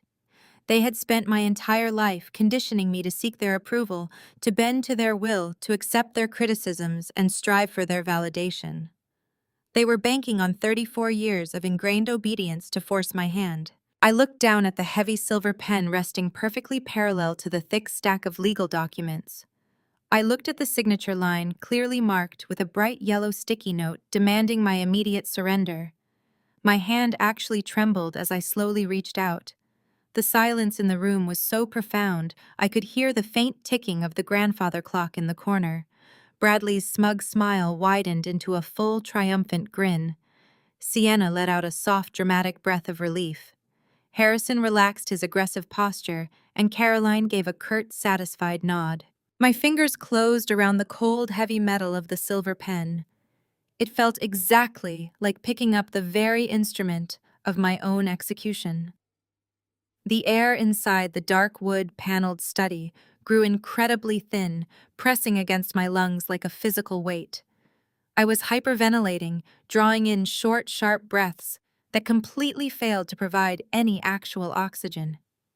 The edges of the room began to blur, dissolving into a hazy tunnel where the only clear image was the dotted line waiting to steal my grandmother's legacy. This was not just a standard legal document resting on the mahogany desk. It was a physical manifestation of my parents' profound, unforgiving cruelty. They were actively, willingly sacrificing their own daughter to enrich the man who had emotionally destroyed me. The sheer breathtaking malice of their demand was suffocating. I looked at the glossy white paper, my vision swimming with unshed tears. If I signed this contract, I would be handing over my sanctuary, my only true financial safety net, to fund Bradley's arrogant lifestyle with the woman who helped him ruin my marriage. But if I refused, I would lose my entire family today and face years of crippling vindictive litigation that would inevitably bankrupt the forensic accounting firm I had spent my entire adult life building from the ground up. I was caught in a flawless, inescapable trap constructed by the people who were supposed to protect me unconditionally. My hand hovered directly over the signature line. The silver tip of the pen trembled just a fraction of an inch above the crisp paper. The silence in the room was absolute, amplified by the heavy rhythmic ticking of the antique grandfather clock standing in the corner. I could hear Bradley shifting his weight on the leather sofa, practically vibrating with greedy, barely contained anticipation. I could hear Sienna's shallow, performative breathing as she continued to act like a fragile victim. I could sense my father's imposing shadow looming over the desk, his body tense and ready to snatch the contract the very second the ink dried on the page. They had won. They had successfully broken me down, isolating me in this dark room and applying enough psychological pressure to crush diamonds. I squeezed my eyes shut, a single tear escaping and tracking hot down my cheek. I was completely, utterly alone in the world. I lowered the pen. The metal tip made physical contact with the paper, a tiny definitive scratch sounding in the quiet room. Before the black ink could even begin to bleed into the fiber of the page, a loud resounding crash shattered the suffocating silence of the study. The heavy mahogany double doors were pushed open with such immense, undeniable force that they slammed aggressively against the interior walls.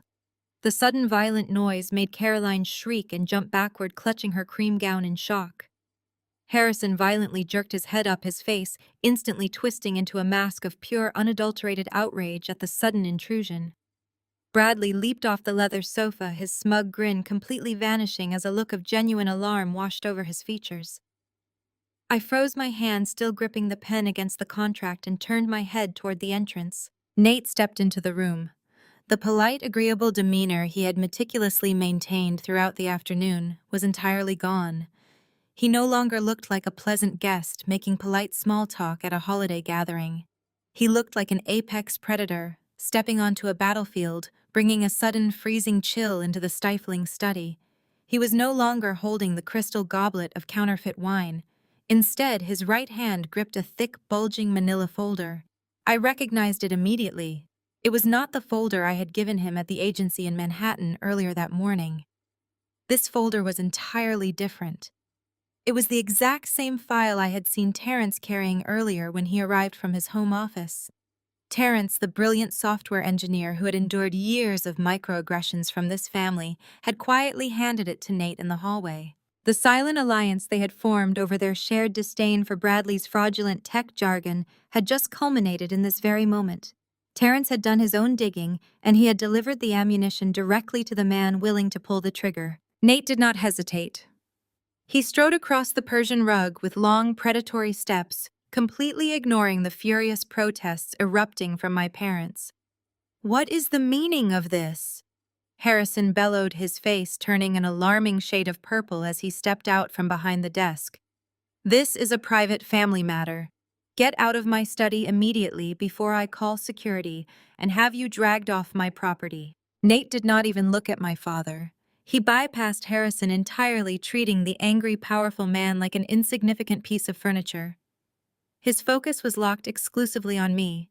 He walked right up to the desk, stepping directly between me and my family, creating a physical barrier of solid, unyielding protection. I looked up at him, my chest heaving, the silver pen still clutched in my trembling fingers. Nate's eyes softened for a fraction of a second as he met my gaze. He offered a silent, powerful reassurance that instantly grounded my racing heart and reminded me of the promise he made in the car. Then he reached down. He did not ask for permission. He did not say a single word to my parents or my ex-husband. He simply covered my shaking hand with his own. His grip was warm, commanding, and remarkably steady. With slow, deliberate precision, Nate physically took the silver pen right out of my hand. He pulled it away from the contract, lifting the thread off the paper before I could legally sign my name and destroy my future. The sheer relief that washed over me was so profound, it nearly made my knees buckle.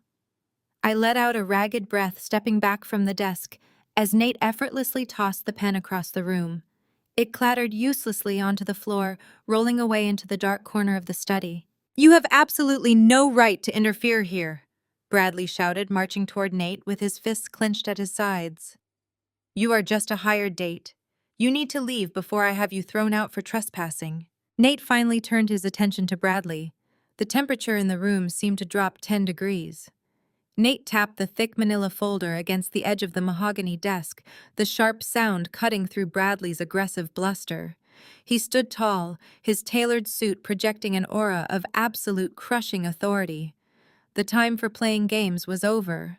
Harrison stepped around the heavy desk, his face a contorted mask of pure aristocratic fury. He had spent his entire life dictating the reality of everyone around him, demanding absolute obedience. He pointed a trembling, rage-filled finger directly at Nate. "Who do you think you are?" Harrison bellowed, the veins in his neck bulging against his starched white collar. "You walk into my home, drink my wine, and physically assault my daughter by grabbing her hand.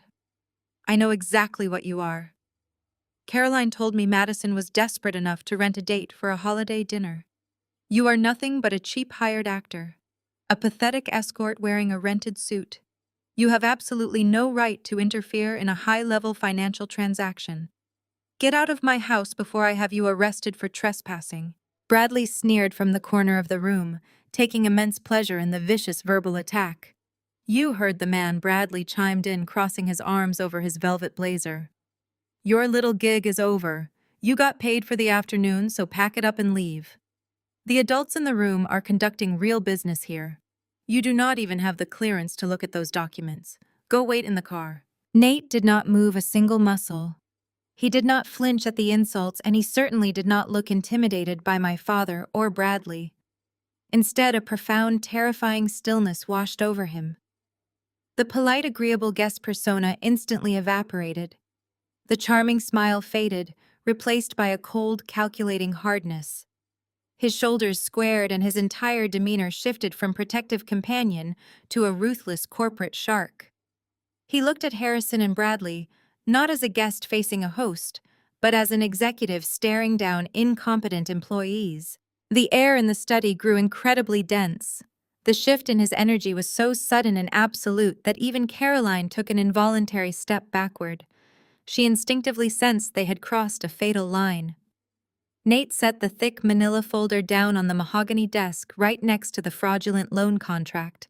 He rested his hands flat on the polished wood, leaning slightly forward like a predator preparing to strike. "I am not an actor," Nate stated.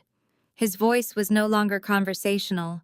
It was a low, resonant baritone that echoed off the walls with chilling authority. It was the voice of a man who routinely commanded boardrooms and dismantled entire corporations. "And I certainly do not rent my suits." Harrison scoffed, though the sound was noticeably weaker than his previous shouting. "Then who exactly are you to waltz in here and disrupt a multi-million-dollar negotiation?" Harrison demanded.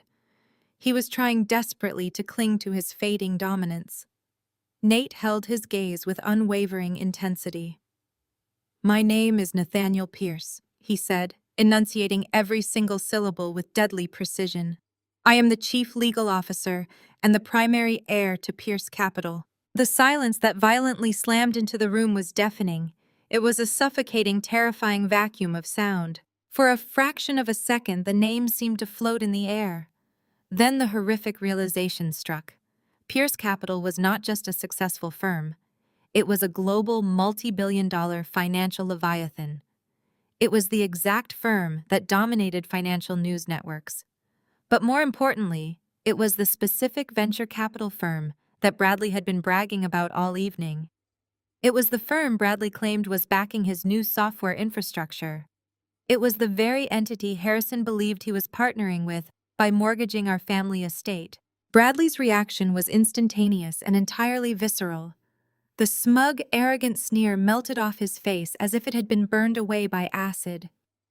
His jaw slackened, and his eyes widened in sheer, unadulterated terror. All the color rapidly drained from his cheeks, leaving his skin a sickly pale gray. He stumbled backward, his legs suddenly giving out, and he collapsed onto the edge of the leather sofa. He knew exactly who Nathaniel Pierce was, and he knew instantly that his entire world was about to end. Harrison blinked rapidly, struggling to process the massive collision of realities. He looked from Nate to Bradley, his corporate instincts desperately trying to bridge the gap. Pierce Capital Harrison stammered, his booming voice reduced to a hoarse whisper. "But Bradley told us he was the managing partner for the new Pierce Capital Tech Incubator. He said the board had personally vetted his software platform and cleared him for a $50 million seed round. He said he was your primary liaison." "Bradley has never set foot inside a Pierce Capital boardroom," Nate replied coldly, his eyes locked on my ex-husband. "Bradley has never been vetted by my team, he has never presented software to our analysts, and he certainly is not managing our capital. He is a fraud who has been illegally using my family's corporate trademark to run a desperate scam on gullible investors." Sienna suddenly let out a sharp gasp. She looked at Bradley, her heavily mascaraed eyes darting frantically. "Bradley, what is he talking about?" Sienna demanded, her voice high and panicked. "You told me you had the backing of Pierce Capital. You showed me the letterhead. You said the penthouse was being processed through their executive housing program. Tell him he is lying." Bradley could not speak. He was hyperventilating, completely paralyzed by the sheer magnitude of his exposure. He stared at the mahogany desk, unable to make eye contact with anyone in the room. He was completely terrified of the man standing in front of him. Nate slowly tapped his index finger against the manila folder. "There is no executive housing program," Sienna Nate explained. He kept his lethal focus entirely on Bradley. Bradley used a counterfeit letterhead to create the illusion of institutional backing. He forged fake legal documents to trick people like Harrison into handing over their liquid assets today. He forged fake legal documents to trick people like Harrison into handing over their liquid assets today. Nate moved with practiced clinical efficiency. He flipped open the thick manila folder resting on the mahogany desk. The heavy paper fell open, revealing stacks of printed spreadsheets, highlighted bank statements, and server logs. The sound of rustling paper was incredibly loud in the suffocating silence of the study. Bradley flinched at the sound as if each turning page were a physical strike against his face. "Let us look at the actual numbers," Nate said. His voice was completely devoid of emotion, sounding exactly like a financial surgeon dissecting a terminal patient. "You claim to manage a $50 million seed fund, Bradley. Yet according to these audited records, your personal bank accounts currently hold less than $400. You are not a venture capitalist. You are a chronic, desperate gambler who is currently drowning in exactly $3.2 million of offshore gambling debt." Harrison let out a strangled gasp. He grabbed the edge of the heavy desk to steady his suddenly failing legs. Caroline pressed a trembling hand over her mouth, her eyes darting frantically between Nate and Bradley in absolute horror. "These records show aggressive, repeated wire transfers to unregulated casinos in Macau and illicit sports betting syndicates over the past 4 years," Nate continued. He tapped a sharply highlighted column of numbers. "You systematically drained your marital assets with Madison. When she finally discovered your infidelity, kicked you out, and cut off your access to her legitimate accounting income, your creditors came calling.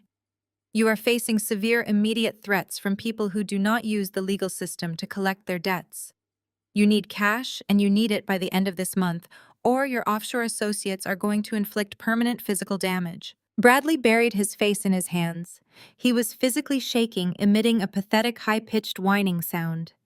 He could not deny a single word because Nate was reading directly from Bradley's own hidden financial history. Sienna stared at the man she had stolen from me, her face contorted with a mix of shock and rising panic.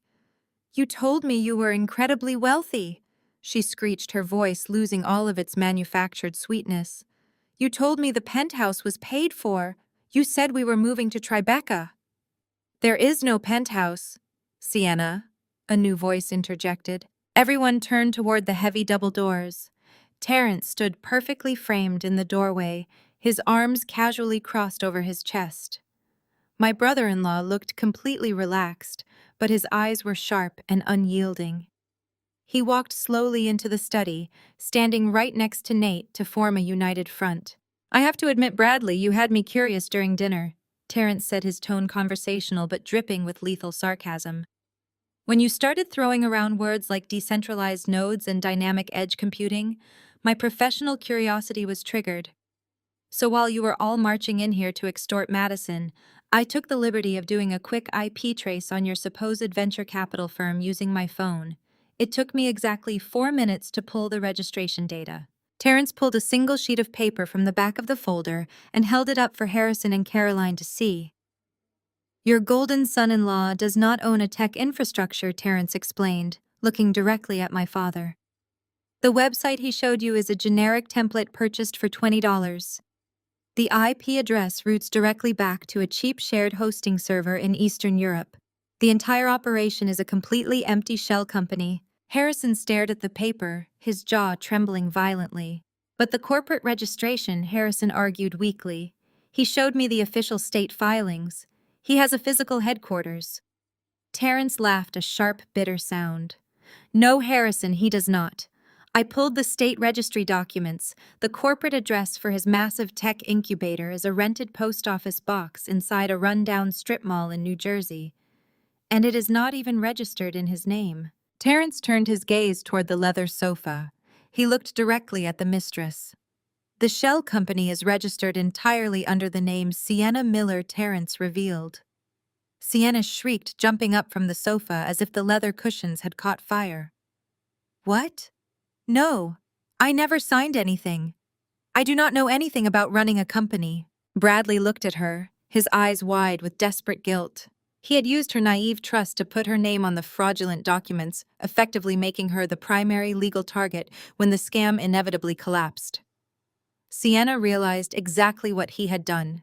He had completely set her up to take the fall for a multi-million-dollar federal crime. You put my name on a fake company, Sienna screamed, stepping toward Bradley with her hands clenched into tight fists. You told me those were just tax papers for our new apartment. You set me up. Bradley cowered on the sofa, raising his hands defensively. I was going to fix it, he pleaded pathetically. I just needed the initial capital from Harrison to pay off the offshore guys. Once I had a clean slate, I was going to invest the rest and make it real. I swear, Sienna. Nate slammed his hand flat on the desk, the sharp crack snapping everyone's attention back to him. You were never going to invest anything, Nate stated with absolute crushing authority. This entire setup is a textbook Ponzi scheme. You specifically targeted Harrison and Caroline because you knew they were blinded by their own greed and their desperate need to climb the social ladder. You played on their extreme arrogance. Nate picked up the massive loan contract my parents had tried to force me to sign. He held it up in the dim light of the study. This document was designed to drain $20 million of dormant equity from this estate, Nate explained, his eyes locking onto my father. Bradley was going to take your money, immediately wire it offshore to save his own life and leave you holding a worthless shell company. He planned to steal your entire estate. He was going to leave you completely bankrupt, homeless, and facing severe federal fraud charges. And because Sienna's name is on the registration, she would be going to federal prison right alongside you. The profound silence that followed Nate's declaration was thick enough to choke on. I stood entirely still, processing the sheer magnitude of the devastation unfolding before me.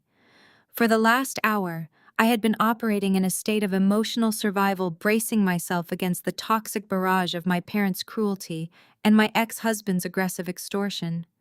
But as the absolute reality of Bradley's pathetic criminal desperation settled over the room, the overwhelming panic that had been gripping my chest simply vanished.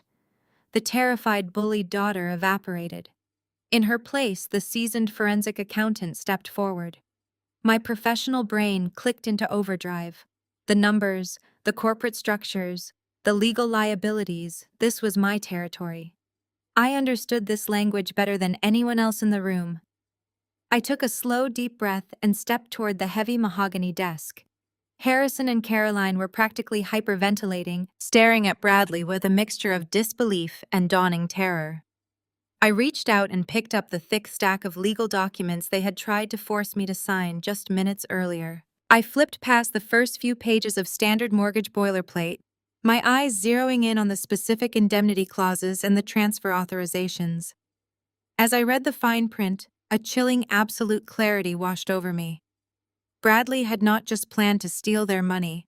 He had designed a flawless, airtight trap that would completely destroy them while leaving his own hands legally clean. I looked up from the contract. My parents were staring at me, their faces pale and desperate, silently, pleading for me to tell them that Nate and Terrence were wrong. I offered them no comfort. "Do you have any idea what you almost just did?" I asked, my voice deadly calm, stripped of all emotion. I tapped the center of the page with my index finger. "I want to explain exactly how this contract is structured, Harrison. I want you to understand the precise mechanics of the slaughterhouse you were eagerly sprinting into." Harrison swallowed hard, his arrogant posture completely deflated. He looked like a frightened old man. Carolyn gripped the edge of the desk, her knuckles white. "Let us break down the fatal math," I stated, pacing slowly behind the desk. Section 4 of this agreement outlines the immediate disbursement of the $20 million loan. It stipulates that the funds are to be wired directly into an offshore holding account to secure your supposed equity in the venture fund. But that holding account is not tied to a registered American financial institution. It is a blind trust located in the Cayman Islands. The second the bank approved this mortgage, your $20 million would vanish across international borders. Bradley would instantly use those funds to pay off his violent gambling creditors, saving his own skin. I turned to look at Sienna, who was weeping silently on the sofa, her hands trembling as she clutched her designer purse. And because the shell company receiving the funds is legally registered in Sienna's name, Bradley would face zero initial scrutiny from the banking authorities. He set you up as the perfect fall guy, Sienna. When the money inevitably disappeared, you would be the registered owner of the fraudulent entity. You would be the one facing the grand jury. Sienna let out a sharp, devastated sob, shrinking away from Bradley as if he were radioactive. But the trap was even worse for my parents. I turned my attention back to Harrison and Caroline. I held the contract up, making sure they saw the signature lines they had so desperately wanted me to complete. But the absolute masterpiece of this scam is in the liability clauses. I continued, my tone relentless. This document explicitly states that you, Harrison and Caroline, are operating as independent, fully informed guarantor investors. It waives all fiduciary responsibility from the managing partners. That means when the $20 million disappears into the offshore void, you have absolutely zero legal recourse to sue the fund for mismanagement. You assume 100% of the financial risk. Harrison collapsed into his desk chair, his hands covering his face. Caroline let out a high-pitched whimper, her knees buckling slightly. You put this estate up as the primary collateral, I explained, driving the final nail into their self-made coffin. Without the fictional returns from the fake venture fund, you have no liquid capital to service a $20 million commercial loan. You would default on the very first payment. The bank would foreclose on this property within 90 days. You would be evicted from your precious mansion before the end of the summer. But losing your home would be the least of your problems. I tossed the contract back onto the desk. It landed with a heavy, definitive thud. Because you signed legal affidavits claiming to verify the legitimacy of the shell company to secure the bank loan, you committed federal bank fraud, I told them coldly. When the federal investigators trace the missing $20 million to illegal gambling syndicates, they will not see you as victims. They will see you as complicit co-conspirators who helped launder money across international lines. You would not just be bankrupt, Dad. You and Mom would be facing federal indictments. You would be looking at 10 to 15 years in a federal penitentiary. The reality of their situation crashed down on them with devastating force. My parents had been so blinded by their toxic greed, so obsessed with maintaining their elite social standing, that they had eagerly invited their own destruction. They had been perfectly willing to sacrifice their daughter to steal my grandmother's legacy and to extort my business, all for a man who viewed them as nothing more than gullible, pathetic marks. I stood tall, feeling a profound sense of power radiating through my veins. The cycle of abuse was finally broken. They had always called me a disappointment. They had always told me my career was boring and meaningless. Yet my boring career was the only thing that had just accurately diagnosed the poison they were about to swallow. I had laid out the brutal, unforgiving math, and they had absolutely no defense against the truth. The absolute reality of my words hung in the stagnant, suffocating air of the study. The grand illusion that had sustained my toxic family for years finally shattered completely into a million irreparable pieces. I watched the transformation happen in real time. Harrison, a man who had spent his entire life projecting an aura of untouchable superiority, turned a shade of absolute sickly white. The blood drained from his face so fast he looked as though he had just suffered a massive coronary event. He stared at the fraudulent contract resting on the mahogany desk, his eyes wide and unblinking. He suddenly recognized it not as a ticket to high society, but as a heavily armed explosive device primed to destroy his entire legacy. Beside him, Caroline remained completely frozen. In her manicured hand, she still loosely gripped the crystal wine glass she had brought in from the dining room. As the undeniable truth of my financial breakdown penetrated her deep layers of denial, her fingers simply gave out. The expensive crystal slipped from her grasp. It hit the hardwood floor with a sharp, violent crash, shattering into hundreds of glittering shards around her designer heels. Dark red wine splashed across the intricate patterns of the Persian rug like a fresh wound. She did not even flinch. She just stared at Bradley with a look of profound, unadulterated horror. Bradley pressed his back hard against the leather sofa, trying to sink into the cushions and disappear. His arrogant facade had been entirely stripped away, leaving behind nothing but a pathetic, cornered animal. He raised his hands defensively, his palms facing my father, in a weak, trembling gesture of surrender. "Harrison, please," Bradley stammered, his voice shaking uncontrollably. "We can fix this. I just need a little more time. The market is shifting and I have other investors lined up." That was the exact wrong thing to say. The mention of other investors, the blatant continuation of the lie, flipped a dangerous switch inside my father. The sheer humiliation of being played for an absolute fool finally overrode his state of shock. Harrison let out a raw, guttural roar. He lunged across the space separating them, his expensive loafers crushing the shattered crystal on the floor. Before Bradley could even attempt to stand up and defend himself, Harrison grabbed him violently by the lapels of his tailored velvet blazer. My father, fueled by pure adrenaline and blinding rage, hauled Bradley up from the sofa and slammed him hard against the dark wood paneling of the study wall. A framed painting rattled wildly against the plaster. "You parasitic fraud!" Harrison screamed, his face mere inches from Bradley. Spittle flew from his lips as he shook the younger man like a rag doll. "You came into my home and tried to bankrupt me. You tried to make me an accessory to federal money laundering. I will destroy you, Bradley. I will spend every last dime I have left, ensuring you rot in a federal cell for the rest of your miserable life." Bradley choked out a pathetic, high-pitched sound, desperately clawing at my father's iron grip. Terrence stepped forward slightly, crossing his arms over his chest, making absolutely no move to intervene. Nate remained perfectly still beside me, his presence a solid wall of protection as we watched the patriarch of the family physically attack his former golden boy. While Harrison held Bradley pinned against the wall, a sudden piercing shriek cut through the chaos. Sienna had been sitting rigidly on the far end of the sofa, her arms wrapped tightly around her midsection. The truth had finally penetrated her thick skull. She looked around the room, her wide, panicked eyes darting from the fraudulent contract to Nate and finally landing on Bradley. The glorious fantasy she had been sold, the $5 million Tribeca penthouse, the private Paris interior designers, the endless luxury, had evaporated into thin air. She realized with terrifying clarity that she had not stolen a wealthy venture capitalist from a boring accountant. She had attached herself to a broke, desperate con artist who had just put her name on a federal fraud scheme. "You lied to me!" Sienna screamed, her voice cracking with hysterical rage.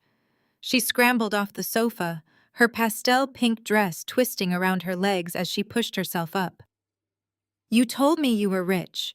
You told me we were moving to New York. You told me Madison was just trying to steal your assets in the divorce." Sienna marched right up to where Harrison was pinning Bradley against the wall. She did not care about the physical altercation taking place. She only cared about her own ruined future and the sudden realization that she was legally exposed to offshore creditors. "You have nothing!" Sienna shrieked, her face contorting into an ugly, furious mask. "You are totally broke. You put my name on a fake company, Bradley. You tried to send me to prison to cover your gambling debts. You were going to let me take the fall for everything." Bradley squeezed his eyes shut, trying to turn his head away from her. "Sienna, baby, listen to me," he pleaded weakly, gasping for air against Harrison's grip. "I love you. We are going to figure this out together. I just need to get ahead of the offshore guys. We can start over." "Do not call me baby!" she roared. She raised her hand and slapped him across the face with everything she had. The sharp, stinging crack echoed loudly in the study, leaving a bright red handprint across Bradley's pale cheek. Sienna stepped back, breathing heavily, her chest heaving with furious indignation. She reached up to her neck, her fingers aggressively clawing at the vintage pearl necklace she had paraded around all evening. The very same necklace my grandmother had intended for me. Sienna yanked the pearls with violent force, breaking the delicate platinum clasp with a sharp snap. She threw the heavy string of pearls directly at Bradley's chest. They bounced off his velvet lapel and clattered onto the hardwood floor, scattering among the shards of broken wine glass and pooling red wine. "I am done with you, you pathetic loser," Sienna spat.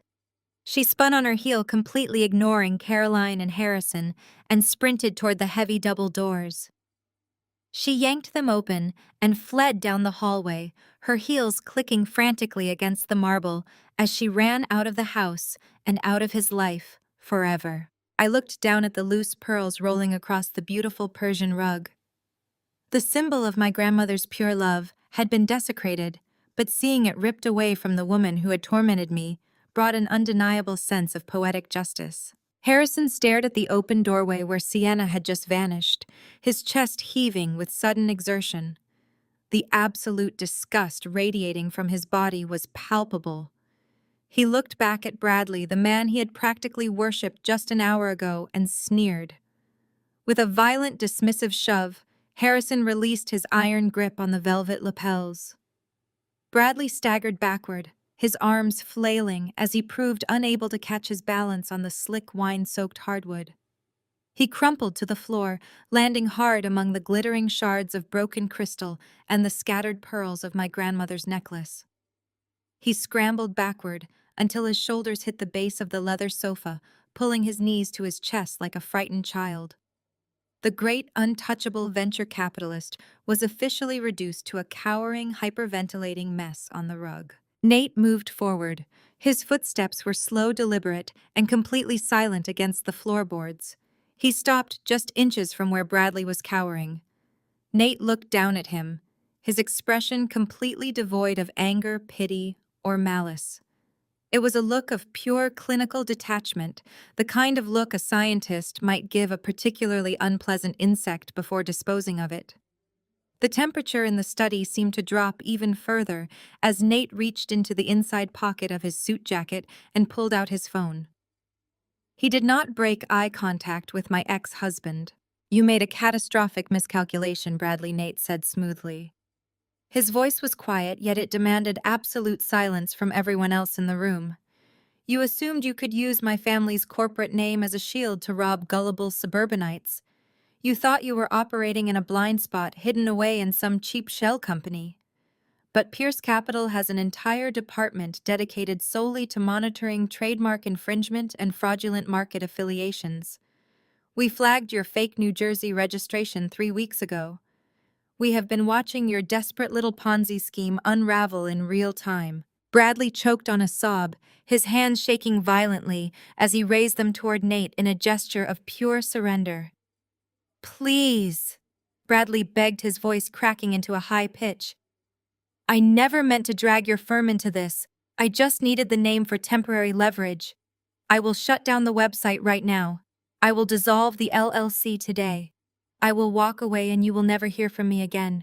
Just let me walk away." Nate tilted his head slightly, a dark, razor-sharp smile appearing on his lips. "Walk away." Nate echoed the words, dripping with lethal amusement. "You do not seem to understand how this level of finance works, Bradley. You do not get to steal a multi-billion-dollar firm's intellectual property, commit wire fraud, and then simply apologize and go home. My legal team finished compiling your entire fraudulent portfolio this afternoon. Every fake pitch deck, every falsified return statement, every illegal offshore transfer you attempted to mask. It is all neatly packaged in a secured digital vault." Nate tapped the screen of his phone once, and at exactly 8 o'clock on Monday morning, Nate continued his tone, carrying the heavy weight of a judge handing down a death sentence. "My lead corporate litigator will be handing that entire digital vault directly over to the Enforcement Division of the Securities and Exchange Commission. We are fully cooperating with federal authorities to ensure you are made an example of." The color that had briefly rushed to Bradley's face completely vanished again. He let out a loud, pathetic gasp, clawing at his own collar, as if he were suddenly suffocating. Federal fraud. The words seemed to echo in his empty skull. He was not just facing angry offshore loan sharks anymore. He was facing the full, terrifying might of the United States federal government, backed by the unlimited legal budget of Pierce Capital. "You are looking at multiple counts of wire fraud securities, fraud and identity theft," Nate listed casually, as if reading from a grocery list. "When the SEC finishes tearing apart your fake decentralized nodes and realizes you were attempting to launder stolen money across international lines to pay illegal gambling debts, the Department of Justice will eagerly step in. You will be facing federal prison, Bradley. A minimum of 10 to 15 years in a maximum security facility. And trust me, your offshore creditors will know exactly where to find you when you eventually get out." Bradley shattered.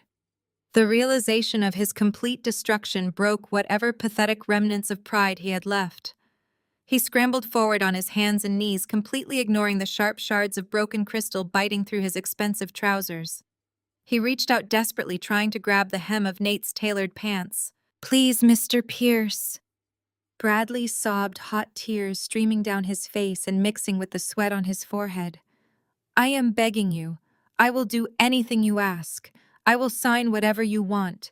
I will work for you for free. Just please do not send that file to the SEC. If I go to prison, the offshore guys will kill me. They will literally kill me. Have mercy on me, please." Nate effortlessly stepped back, ensuring Bradley's grasping hands found only empty air. He looked down at the weeping, pathetic man crawling on the wine-stained rug. "Mercy is a luxury reserved for those who show remorse before they are caught," Nate stated coldly. "You felt absolutely no mercy when you were planning to steal Madison's inheritance today. You felt no mercy when you explicitly threatened to ruin her forensic accounting firm with frivolous alimony lawsuits. You were perfectly willing to destroy her entire life just to save your own skin. You are getting exactly the future you earned." Bradley turned his frantic, tear-filled eyes toward me. He looked absolutely feral with panic. "Madison, please," he cried out, his voice cracking into a shriek. "You have to tell him to stop. We were married for 10 years. You loved me once. You cannot let him send me to federal prison. Please, Madison, call him off. Help me." I stood completely motionless, looking down at the man who had lied, cheated, and tried to extort me. The memory of finding him in our bed with Sienna flashed through my mind, followed by the memory of him demanding my grandmother's estate just minutes ago. I felt absolutely nothing for him. No anger, no sadness. Just an overwhelming, cleansing emptiness. "I am an accountant, Bradley," I replied, my voice steady and completely void of sympathy. "I cannot change the math. The equation is finally balanced." Bradley let out a guttural wail of despair, burying his face into the wet rug. He curled into a tight, trembling ball of absolute defeat. The alpha male venture capitalist had been permanently erased, leaving behind only a desperate criminal waiting for his inevitable arrest. Nate did not spare him another glance. He turned his back on Bradley physically and metaphorically, stepping right over his cowering body. Nate walked back to my side, his protective presence wrapping around me once again. He had neutralized the external threat with ruthless precision. But the confrontation was not quite over. The venomous source of my lifelong misery was still standing right in front of me. I shifted my gaze away from Bradley's sobbing form and looked directly at Harrison and Caroline. The time for dealing with my cheating ex-husband was finished.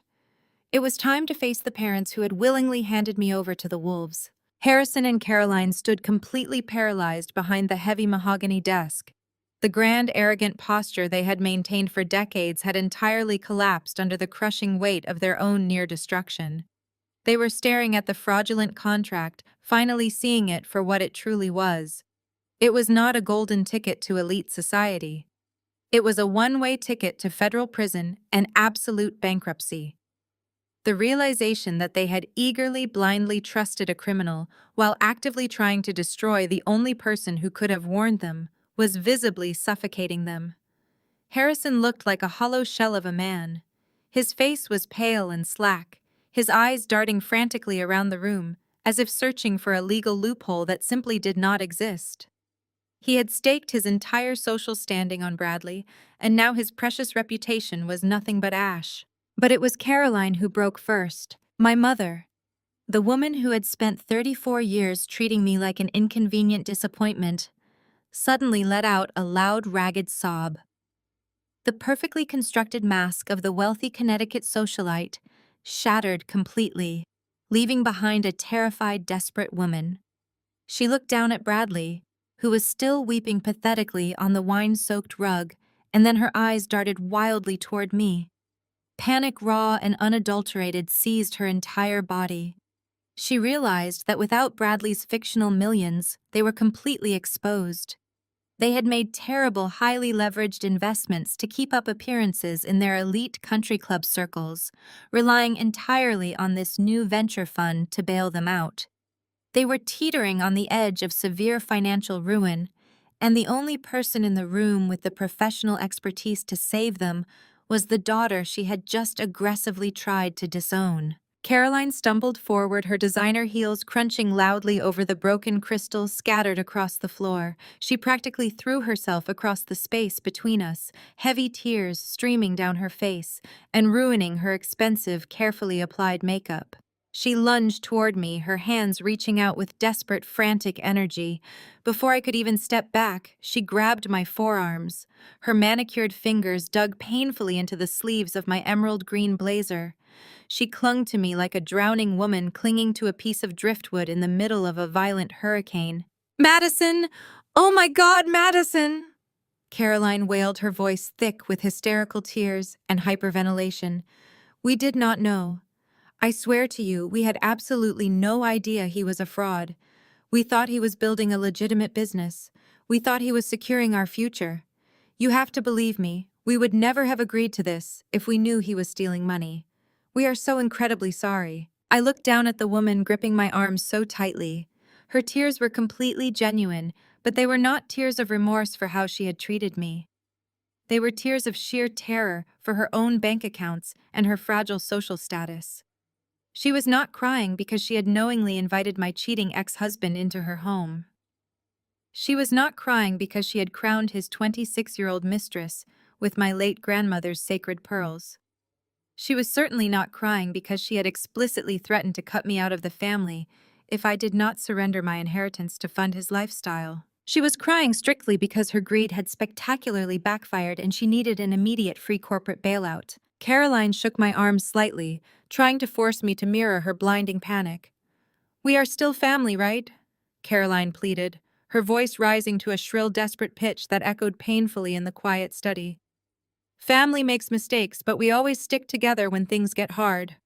We have to stick together now. Please, Madison, you are a brilliant forensic accountant. Your firm is so incredibly successful. You just proved how smart you are. You know how to trace these complicated things. You know how to negotiate with aggressive banks and restructure massive debt. You can look at our investment portfolios. You can help your father and me fix our finances before everything completely collapses and we lose our home. Please, Madison, your firm can help us. You have to help us." I stared directly into my mother's frantic, pleading eyes. For my entire life, I had desperately craved her validation. I had spent countless nights crying in my childhood bedroom, wondering what was fundamentally wrong with me, wondering why I was never quite good enough to earn her unconditional love or my father's basic respect. I had built an entire independent business working grueling 60-hour weeks just to prove my worth to a family that only valued me when I was actively useful to their financial bottom line. But standing there in that suffocating study, listening to her actively beg me to clean up the catastrophic mess she made while aggressively trying to destroy my life, the very last remaining thread of my childhood desperation simply snapped. The illusion of my family dissolved into absolute nothingness. I felt a wave of perfect cold clarity wash through my mind, freezing over any lingering attachment I held for these people. There was absolutely no anger left in my chest. There was no burning resentment, no profound sadness, and no desire whatsoever to yell or scream at her. The violent emotional storm that had battered me since I received her cruel text message yesterday morning was entirely gone. I was perfectly peacefully empty. I did not raise my voice. I did not glare at her. I simply looked at my mother with the calm, detached professionalism of a senior auditor closing a completely bankrupt file. I raised my own hands and placed them gently over hers. Slowly, firmly, and with absolute devastating finality, I peeled her desperate, clinging fingers off my arms. I pushed her hands back toward her own chest, severing the physical contact between us forever. Caroline looked at her empty hands, then up at my face. Her eyes were wide with a desperate, searching panic. She was waiting for me to soften, waiting for the obedient daughter to step forward and fix the catastrophic mess she had created. But that daughter was gone. "You did not make a mistake, Mom," I said. My voice was incredibly calm, echoing with an absolute unshakable certainty in the quiet study. "A mistake is forgetting an appointment or misplacing a set of keys. What you did was a series of highly calculated, deliberate choices. You chose to invite the man who destroyed my marriage into your home. You chose to take my grandmother's sacred pearls and place them around the neck of his mistress. You chose to look me in the eye and actively threaten to steal my inheritance if I did not sit down and tolerate your abuse. Caroline opened her mouth to protest, but the words died in her throat. She had absolutely no defense. The raw truth was pinning her to the floor. You did not fall for Bradley's scam because you were innocent victims. I continued, my gaze shifting briefly to Harrison, who was still slumped over his mahogany desk in total defeat. You fell for it because his lies perfectly matched your overwhelming greed. You preferred a flashy, expensive lie over your own daughter. You wanted the country club bragging rights so badly that you were willing to sacrifice my entire professional and financial future to get them. Harrison closed his eyes, unable to sustain eye contact with me. The great patriarch of the family had been reduced to nothing. I stepped back, putting physical distance between myself and the toxic wreckage of my family. I looked around the opulent dark wood study one final time. I looked at Bradley, who was still curled in a pathetic whimpering ball on the wine-stained rug, terrified of federal prison. I looked at Harrison, completely broken by his own arrogance, and I looked at Caroline, weeping for her lost wealth. I do not want your apologies, I stated, delivering the final devastating truth. And I am certainly not going to leverage my successful accounting firm to save you from the consequences of your own vicious actions. Keep the house, Mom. Keep the status. Keep whatever is left of your precious social circle. But you just lost me forever. Caroline let out a sharp, breathless gasp. She reached out one last time, her fingers trembling in the air, but she did not dare take a single step forward. The iron boundary had been permanently established. There was no crossing it. I turned my back on them. I did not wait for a response. I did not need closure from people who were entirely incapable of providing it. I looked at Nate. He was standing near the heavy double doors, watching me with an expression of profound, quiet pride. He stepped aside, opening the door wider and extending his arm toward the hallway. "Ready, Madison?" he asked softly. "Absolutely," I replied. I walked out of the study, my heels clicking sharply against the polished hardwood floor. Nate walked right beside me, his presence a steady, formidable shield. We did not rush. We walked with the slow, deliberate pace of two people who had just won a war without taking a single casualty. Behind us, the study remained entirely silent, save for the pathetic, muffled sounds of Bradley crying on the floor. We moved down the long, sweeping hallway toward the grand foyer. The crystal chandelier still sparkled overhead, casting bright light across the marble entrance. As we approached the front doors, a figure stepped out from the shadows near the formal dining room. It was Terrence.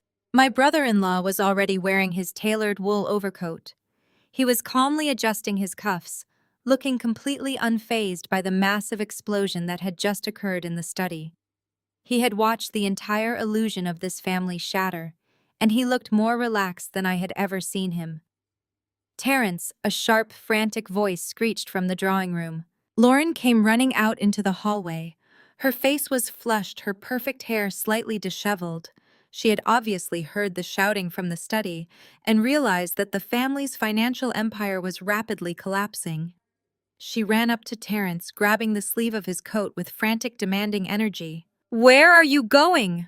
Lauren demanded, her voice shrill and grating. "You cannot leave right now. Mom and Dad are in trouble. Bradley is a fraud. We have to figure out how to protect our assets. We have to pool our resources and hire a legal team. You need to stay here and help us strategize." Terrence stopped adjusting his cuffs. He looked down at his wife. For years he had endured Lauren's endless narcissistic demands, her subtle put-downs regarding his software engineering career, and her constant need to prioritize her parents' toxic approval over their own marriage. He had patiently weathered the subtle racism and the classist arrogance of this family, always choosing the high road. But today the high road led straight out the front door. Terrence did not yell. He did not match Lauren's frantic, hysterical energy. He simply reached over and gently but firmly detached her gripping fingers from his coat sleeve, mirroring the exact same boundary I had just established with my mother. I am not staying, Lauren Terrence said quietly. His voice was smooth, rich, and carried an absolute, unwavering finality. What are you talking about? Lauren shrieked, her eyes widening in sheer panic as she realized she was losing control of her husband. You are my husband. You are supposed to support me. You cannot just abandon me when my family is falling apart.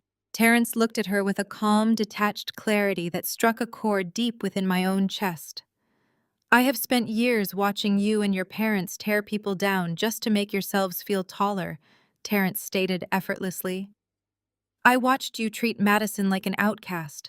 I watched you belittle my career because it did not come with a Wall Street title.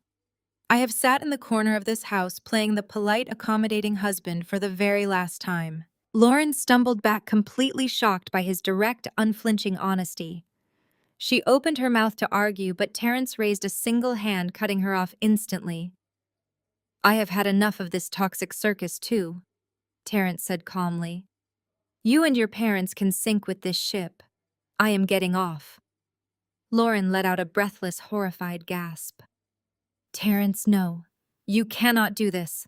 My lawyers will send the divorce papers on Tuesday, Terrence concluded cleanly. Expect them by noon. He turned away from her, completely ignoring the loud, hysterical sobbing that immediately erupted from Lauren's throat. She stood in the middle of the grand foyer, weeping loudly, stripped of all her golden child arrogance, realizing she was now entirely alone in the sinking wreckage of her family's wealth. Terrence walked over to where Nate and I were standing by the heavy oak double doors. He offered me a warm, genuine smile, his eyes crinkling at the corners.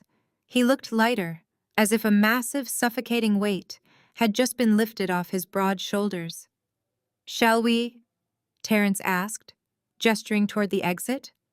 We absolutely shall, I replied, returning his smile with a fierce, joyful grin.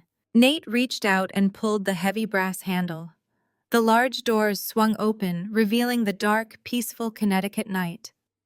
The three of us stepped over the threshold together, leaving the screaming, crying, and complete devastation of that toxic household securely behind us. The heavy oak doors clicked shut, severing my ties to that life permanently. The cool evening air rushed over my face. It smelled like rain and pine needles. I took a deep, expansive breath, filling my lungs completely for the first time in what felt like decades. We walked down the pristine circular driveway, our footsteps crunching in unison against the gravel, walking away from the shadows and stepping directly into the freedom of the night. Terrence approached his sedan.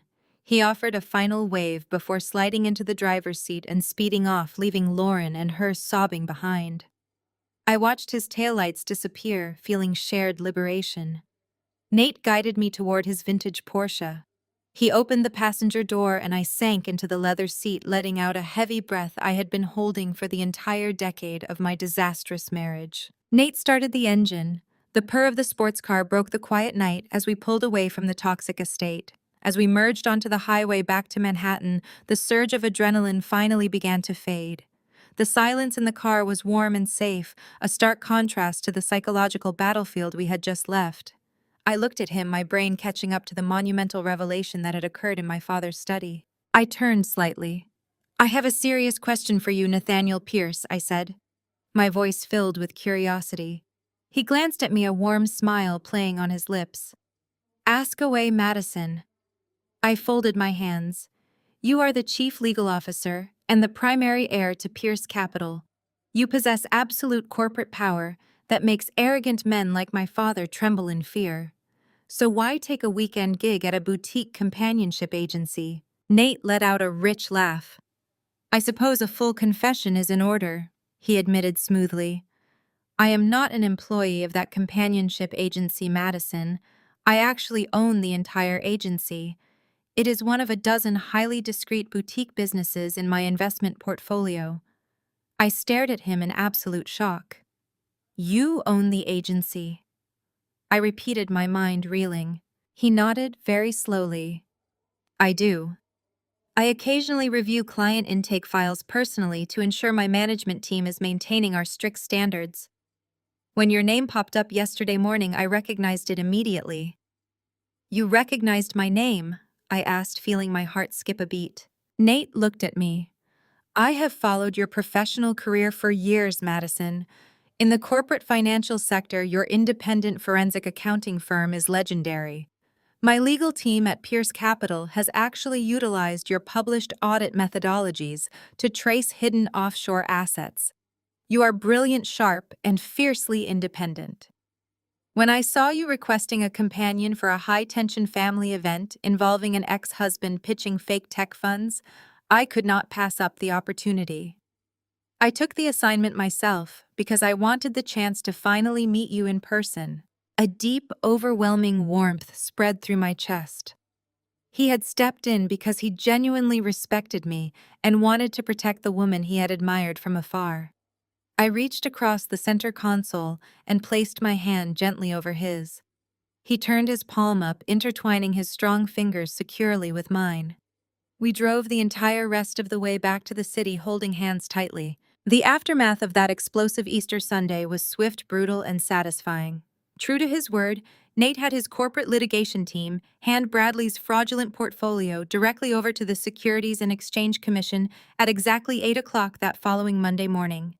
The federal investigation moved with terrifying speed. Bradley was arrested within the month while trying to board a flight to a non-extradition country. He is currently sitting in a federal holding facility, facing a mountain of wire fraud charges abandoned by Sienna and violently pursued by offshore creditors. He lost absolutely everything. My parents did not fare much better. While they narrowly avoided federal indictments because Nate intercepted the contract, their blinding greed ultimately destroyed them. They heavily leveraged their remaining liquid assets into several other questionable investments, desperately trying to maintain their fake status. Without the massive influx of cash expected from Bradley's scam, their house of cards violently collapsed. Harrison and Caroline are currently drowning in aggressive legal fees, trying to save their mansion from total foreclosure. They are social pariahs at their country club and have no one left to blame but themselves. Lauren and Terrence finalized their divorce shortly after. Terrence walked away cleanly, securing a fantastic new position as a lead systems architect at a major tech firm in California. He is thriving completely free from Lauren's endless narcissistic demands. We still talk every few weeks, sharing a quiet mutual gratitude for the night we both chose peace over family loyalty. As for me, my forensic accounting firm has doubled in size. I am taking on massive corporate clients, working on my own terms, and building a financial empire that relies entirely on my own hard work. I never answered my mother's frantic voicemails begging for a financial bailout. I firmly maintained the iron boundary I set in that study, protecting my peace with absolute ruthlessness. I am no longer the quiet, overlooked daughter, desperate for validation from people incapable of giving it. I am a highly successful woman who knows her exact worth, and I am sharing that incredible life with someone who recognized my value long before we ever met. Nate and I have been together every single day since that drive back to Manhattan. We are building a beautiful, honest partnership rooted in deep mutual respect, profound trust, and a shared love for dismantling corporate fraudsters. He is my equal in every way. Society often conditions individuals to believe that familial bonds are unbreakable and inherently sacred, enforcing a narrative that blood ties demand infinite forgiveness. However, this harrowing journey completely shatters that illusion, revealing a profoundly difficult truth: shared genetics do not automatically guarantee loyalty, respect, or unconditional love. When the people expected to provide a safe harbor instead choose to exploit, manipulate, and sacrifice their own flesh and blood for social currency and blinding greed, the very definition of family must be radically reevaluated. The most critical lesson extracted from this ordeal is the sheer transformative power of establishing ironclad boundaries. For years, enduring microaggressions, blatant disrespect, and emotional manipulation is frequently normalized under the dangerous guise of keeping the peace. Yet true peace is never found by setting oneself on fire just to keep others warm. Facing absolute betrayal, the definitive decision to walk away, is not an act of surrender or failure. It is the ultimate assertion of self-worth. It takes immense, unyielding courage to look at the people who raised you and recognize that their toxic presence is a direct, calculated threat to your emotional and financial survival. Healing truly begins the exact moment you stop seeking validation from empty, destructive sources.